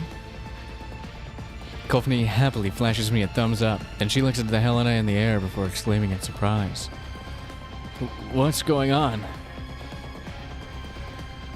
Two Helenas? The airborne Helena looks at us in amusement. She does not seem to intend to attack us with her spheres. Instead, she looks thoughtful. Well, someone interesting has shown up. I didn't expect us to meet so soon. Who are you? I am a consciousness who is similar to someone you know well. A lot will happen between us soon. However, Helena's voice starts to sound strange. You'll need to survive it until then. A ferocious wave of gunfire suddenly sweeps in from afar. It's coming from various passages laid down by armed troops who look like the ones we fought earlier, but whose helmets have been painted black. Enemy reinforcements? Didn't that PMC just now say there were reinforcements incoming? They came a little quick, don't you think? Prioritize protecting the commander. Lay down suppressive fire. We'll be withdrawing through the passage. I reach out to Lena. She hesitates for a moment before returning the handgun to me. I wave to Kolfne and she immediately joins in my cover. Kolfne, bring Helena to the rear. Everyone else form up on me. Will do. Kolfne grabs Helena's hand and runs toward the tunnel where I'm pointing. However, before she reaches the entrance, she comes to a halt and comes back with Helena in tow. Commander, there are enemies coming from the rear too. Damn it, we're surrounded. Jiang Yu, move behind the commander and intercept the enemies there. Yeah, okay. Bullets start flying our way from the tunnel just now, forcing us to leapfrog between cover lest we end up getting caught in a crossfire. Things don't look good, Commander. At long last, it's time for you to flex your leadership skills. Do you seriously think this is the time for something like that? The dolls fire back at the enemy, but their reinforcements vastly outnumber us, and soon we are almost completely suppressed by the enemy. How many more enemies are there? There should be at least 50 according to the scans, right? Is there any other way? As you can see right now, I am just a diner. Look, I'm being serious here. In that case, we should be able to solve the problem handily once our reinforcements arrive, right? Reinforcements? Where are we getting reinforcements from? Just then, I hear a familiar yet unfamiliar voice in my earpiece. The moment I do, I know that we've been tossed a lifeline. Commander, do you read me? Centracy! Loud and clear. We received Miss Dandelion's distress signal and are now approaching your location. Macchiato's come too. Wait for us, Commander. Don't die down there. Hell yes. Save me, Queen. Save me, Queen. Queen. Oh, and that's the end of the story? Holy cow, what a cliffhanger. Now that's interesting. That definitely makes me want to play more of the main story. And it comes full circle. Yeah, it just stops. Yeah, it's like that. Well, thankfully we got some missions to do.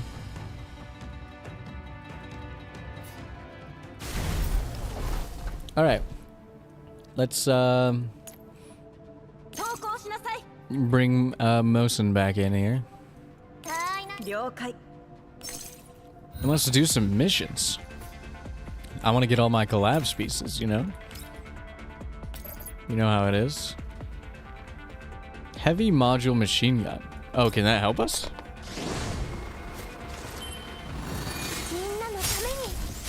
I suppose it can.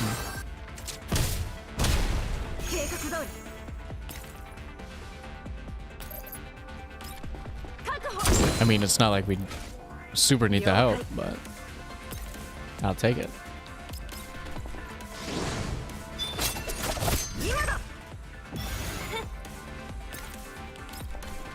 Go on alert.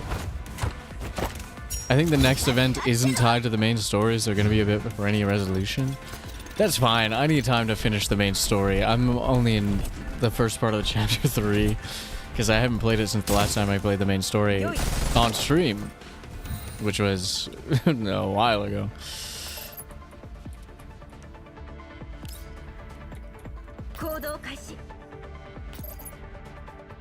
What if I just shot this? Nice.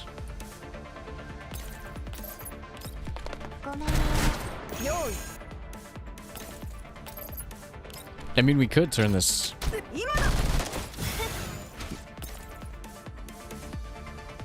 I mean, we could turn this on. It's not like we're not gonna. But I don't think it really matters. Alright, I guess it matters. Alright. Alright.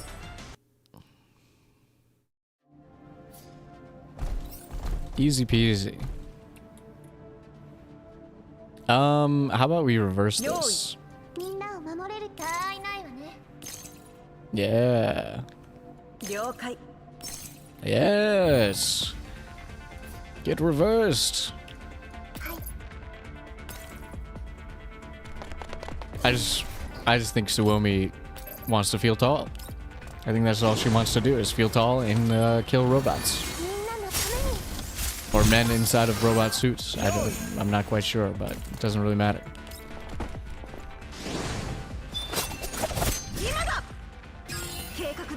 It's over, Anakin. She do be having the high ground.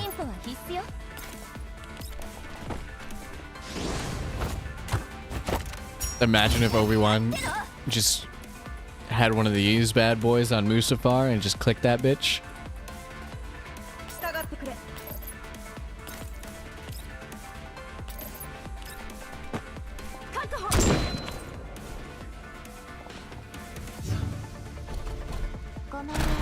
Oh my god. Easy.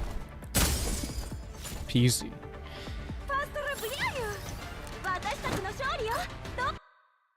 Yeah, whatever you're saying, girl. Whatever. I agree with you. Whatever you said. whatever you want. Whatever you want. Maintenance kit. Restores HP.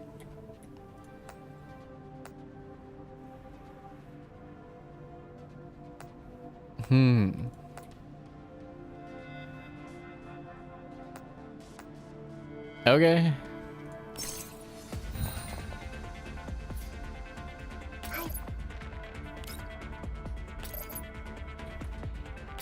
I mean, I'd prefer to kill more of these guys, but I guess it doesn't matter. We could just get... Yeah, you know what? Let's actually kill these.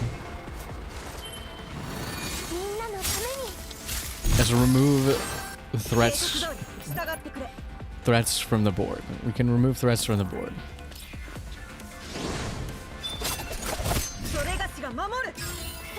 I mean, it might be better just to shoot them with these two, but it doesn't really matter. They'll get shot anyway.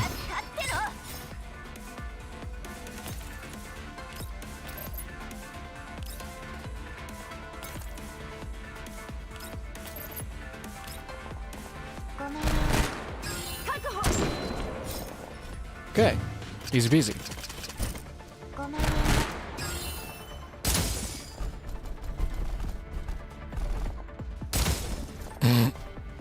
That's crazy.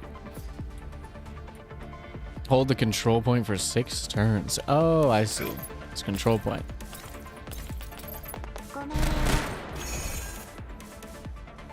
Well, let's move. I'm not gonna blow that up just yet.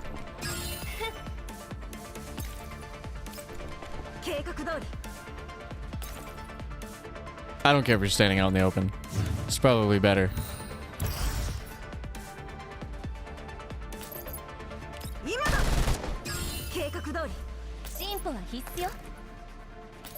Honestly.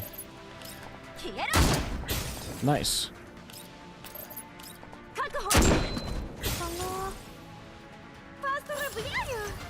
Oh, okay.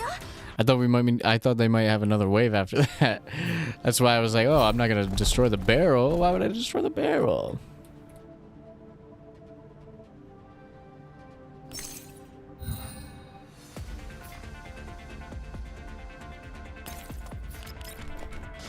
Maybe I should have put you on the other side.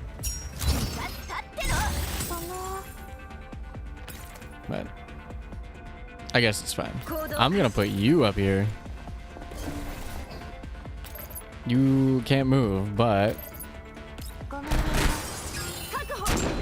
you can do that, so.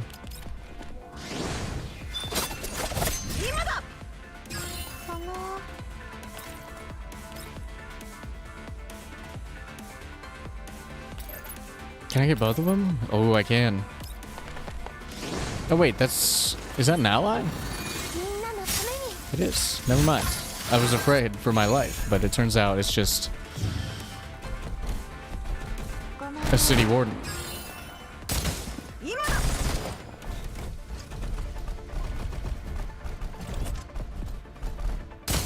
Man, just the point blank. The point blank macchiato shots are very fun.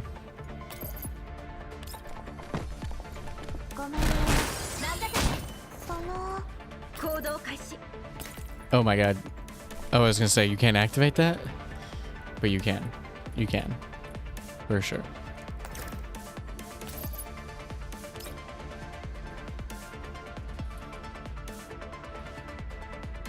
There's no one in range. So we chill.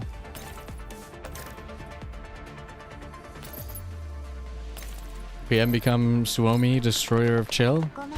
Enjoyer of chill. Chill Andy, actually. I don't know, we always have so much convectants, why not? Why not all? Why not? Why not? Why wouldn't we?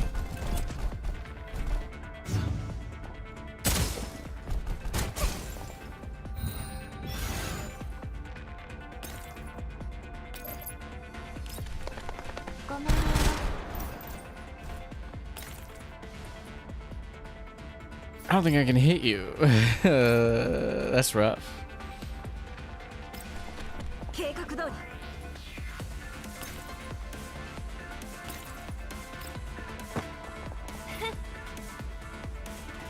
Huh.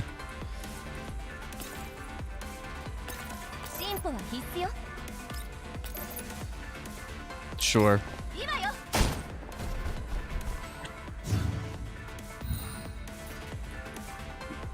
And then are we just escorting this guy? I guess we are, huh? Well, it's not like we can... It's not like we got anything to do.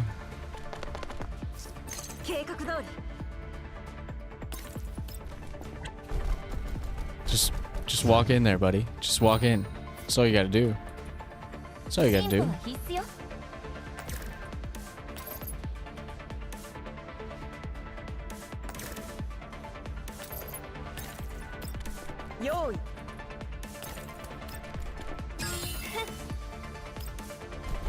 That's all you gotta do. Look at that. Easy peasy. If only it walked faster. Alright, 2 more. And then we'll actually go check out the other part of the event.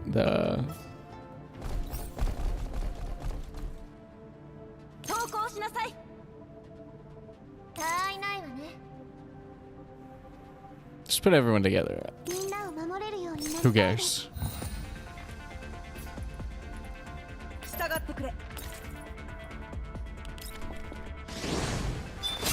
Who cares?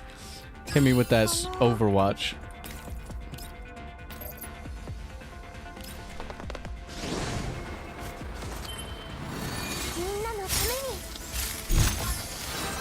Cool.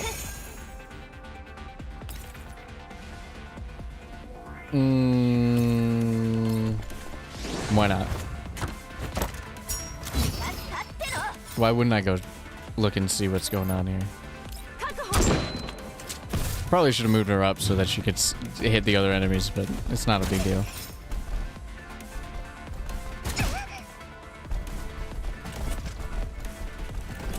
I was about to say maybe I put Macchiato in the worst spot ever, but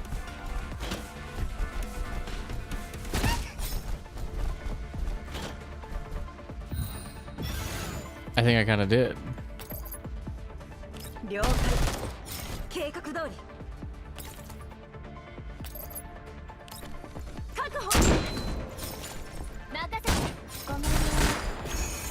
Nice.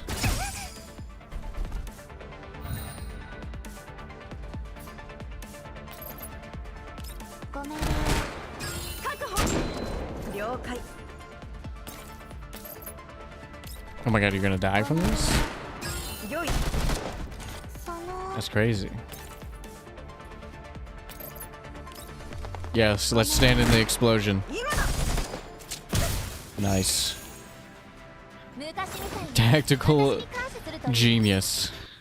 Standing in the explosion from the deceased enemy.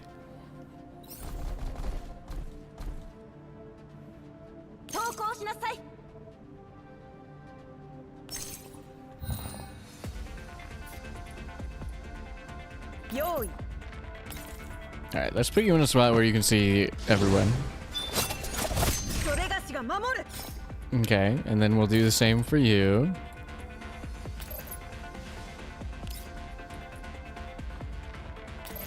And I guess we'll just shoot that.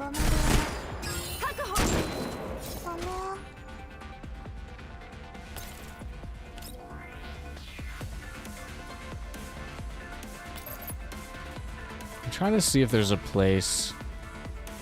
Ah, maybe not there. Maybe I do want to go here. Next to this barrel. It seems dangerous, but whatever. Who's your favorite doll so far? In terms of gameplay, probably QJ. In terms of story, I'm not sure. In terms of character, I'm not sure. I'm just gonna come stand here.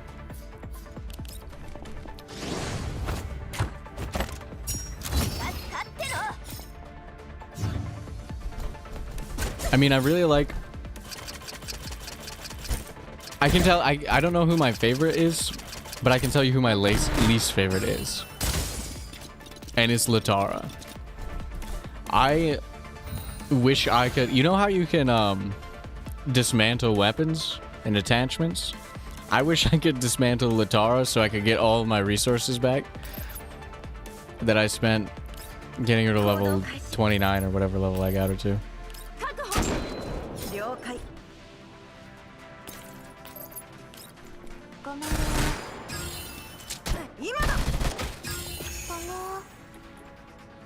I mean, her character's not bad. It's just her gameplay is bad.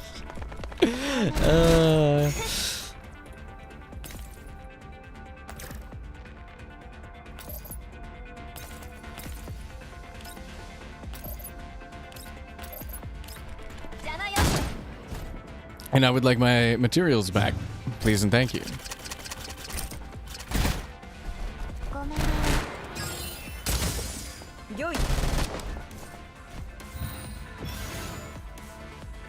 Then we just blow this up and hopefully it kills it. Yeah, it does.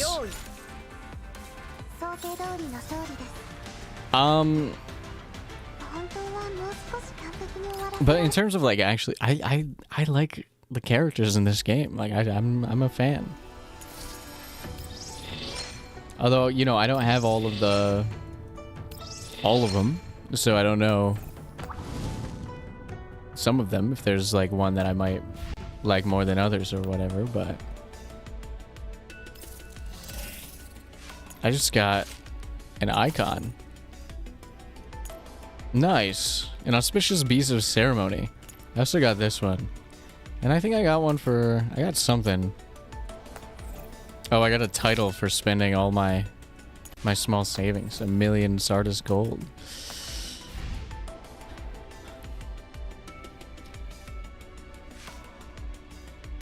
What was I doing? Yes. Here. You. Come here. Go to the bazaar. Alright, I want this. There's 6 in stock.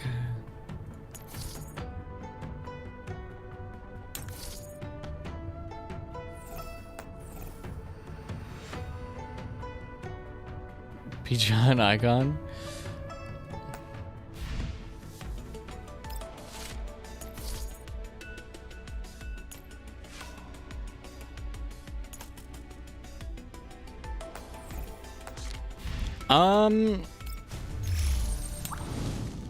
I think what I'm gonna do, I'm gonna buy these first because there's never enough cores. We want cores, we need cores.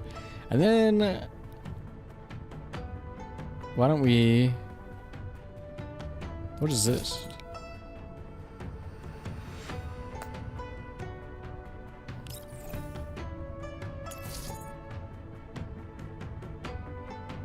Why not? It's a gift. No, I keep hitting friggin' home button. I don't mean to hit home button.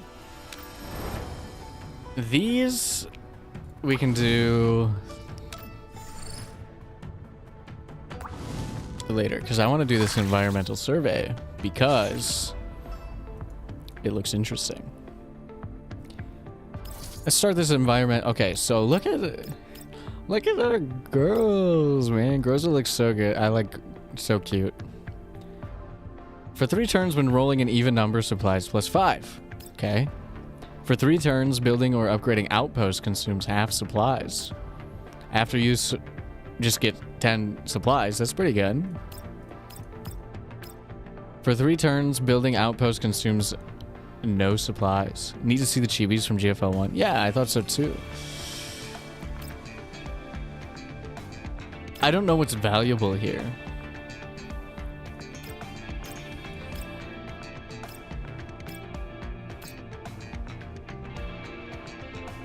Because I haven't played the board game. So we're gonna pick...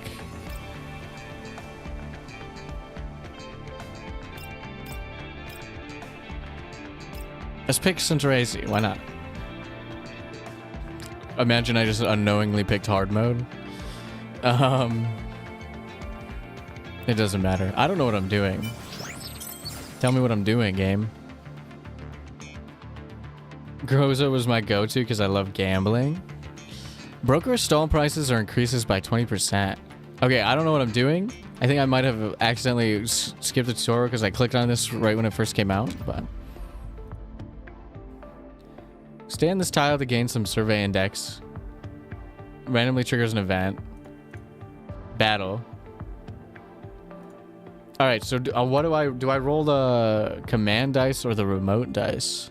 Give me the instructions, please. At the start of the stage, you'll gain a certain amount of command dice when the stage begins. You can move forward by using these command dice. Once all the command dice are used up, the survey will be concluded. Nice. Each level comes with its own debuff mechanisms. Okay. So let's see. Let's see if... What is this? Let's just roll. 5. That sucks. Oh, we got a draw. What does that mean? Nothing? I want to get to 13,000. Oh. Okay, I'm going to click you. Why does it want me to pick this one? I guess it doesn't matter. Okay. Interesting. 2, yes, take me to an event. In the general store, you can upgrade commands and destroy commands. Destroying commands yields action keys. And if the general store doesn't have the command you want, you can refresh it. Commander, let's use command keys and action keys to clear threats together. Okay, I don't have any... I can't afford the broker's stall. Give me a 2.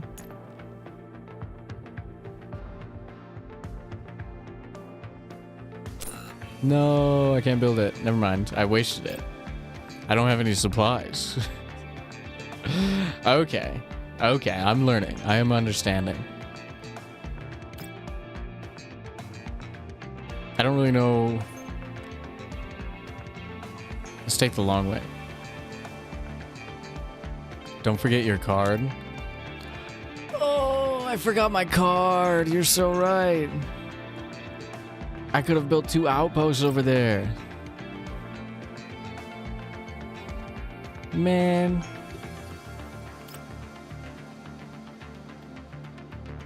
Cute little emojis.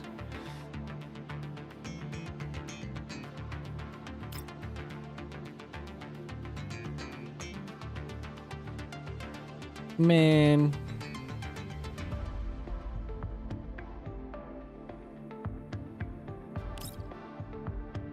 I think I'll wait to use them till I'm back over there, right? I guess it doesn't really matter.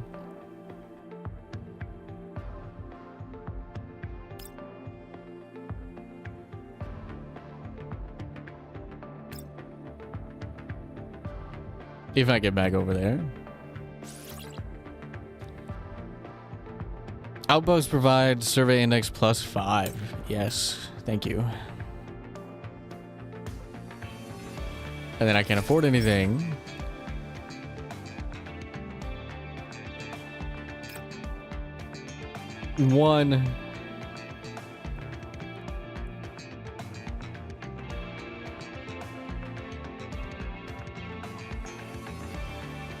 I guess give me plus 10 supplies. All right. 1, 2, 3, 4, 5. I want to build an outpost. Take me to 5. Take me to 5. Oh my god. I'm so stupid.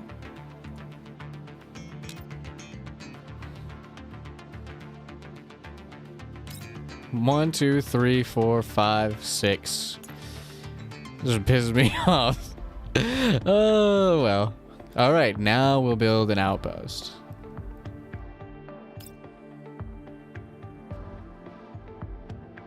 And then we'll build another one. God, that was not good. Alright, but I learned how to play. That was not good, but I learned.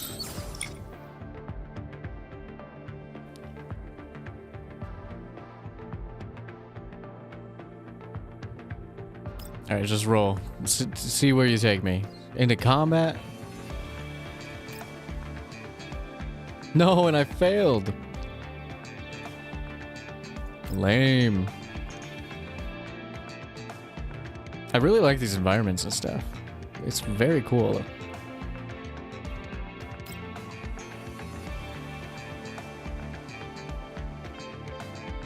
Oh, and then I don't have any cards for the rest of the... I thought it was just like one board. I didn't realize I was going to go to this board here. Oh, but I got my thingy back.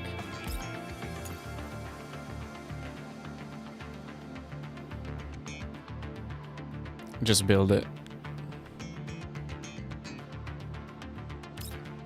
1, 2. We'll spend our. This is the endless mode. The other ones only have 1 mat each. Oh. Well, so that means I can end once I fill up this third little thingy here.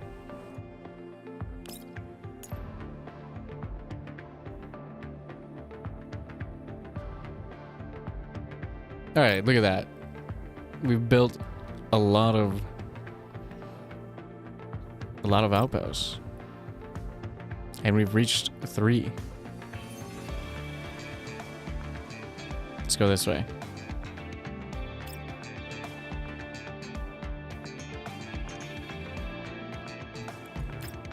Our goal is 32.5. We might hit it.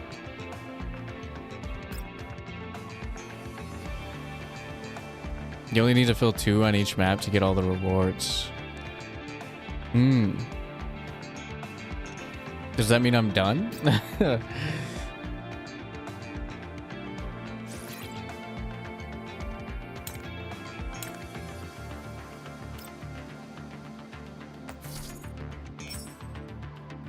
No, don't lose. I'll take a draw. All right, hold on. I want to hit this command. All right, never mind. Starting the next turn.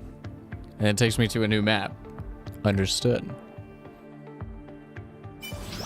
Or it takes me back to this map. And it's going to go 6,200. Okay. What are the rewards? Am I just doing it to do it? Let's quit. Let's just finalize the score. If I want to do more, I'll do it later. Exit the stage. Okay. Ah, I see. I see. So it's actually, this is the first one. Gain minus 30% survey index from wilderness tiles. Ooh. Let's try Groza. Let's go gambling. Ah.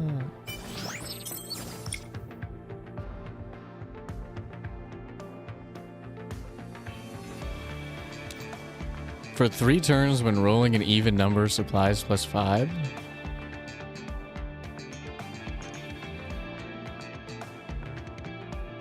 Okay. Here's what I'm going to do. I'm going to use the card. And then I'll... No, I meant to do 4. Shit. Whatever. It's the same deal. 1, 2, 3, 4. Yep. I meant to go 4, 2, 2, but 2, 4, 2 is fine, I suppose.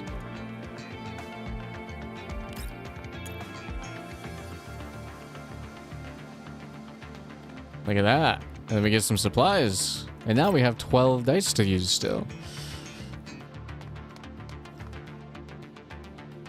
Oh, okay. I'll take 5 supplies.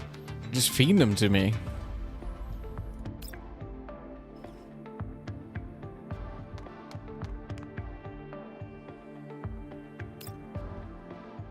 I will say this is pretty simple. But I like the chibis, so who cares?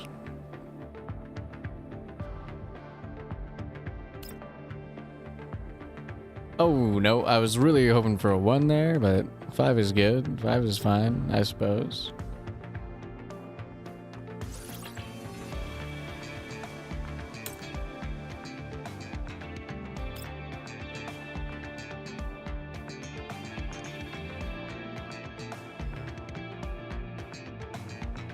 Oh. Okay, I will take both of those. I will take both of those. And then we'll wait till we get past here. No. Go past the outposts. And we'll upgrade.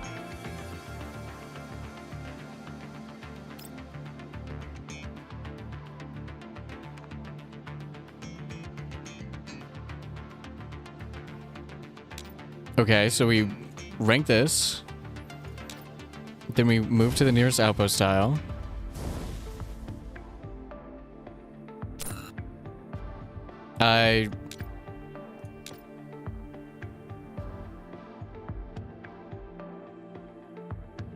Whatever.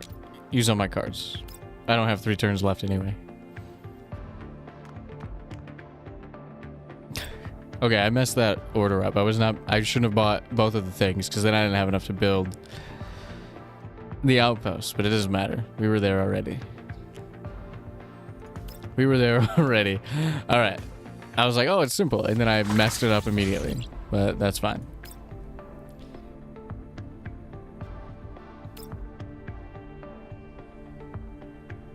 Oh, and then we unlock new. I see.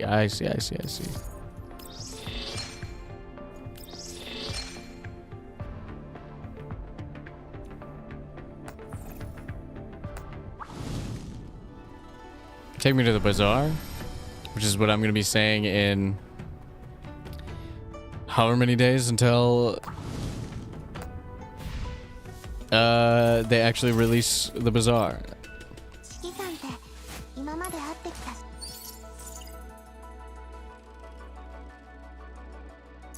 Oh, it's because I bought this. What does this do? Grants the corresponding skill when equipped. I don't need to equip that on anybody just yet. I mean, oh, well, while I'm here, look at this. Look at this bullshit.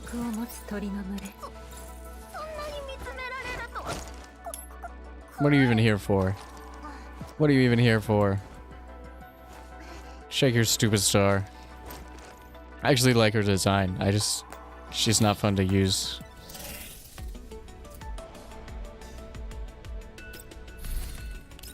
No item boxes, huh? All right.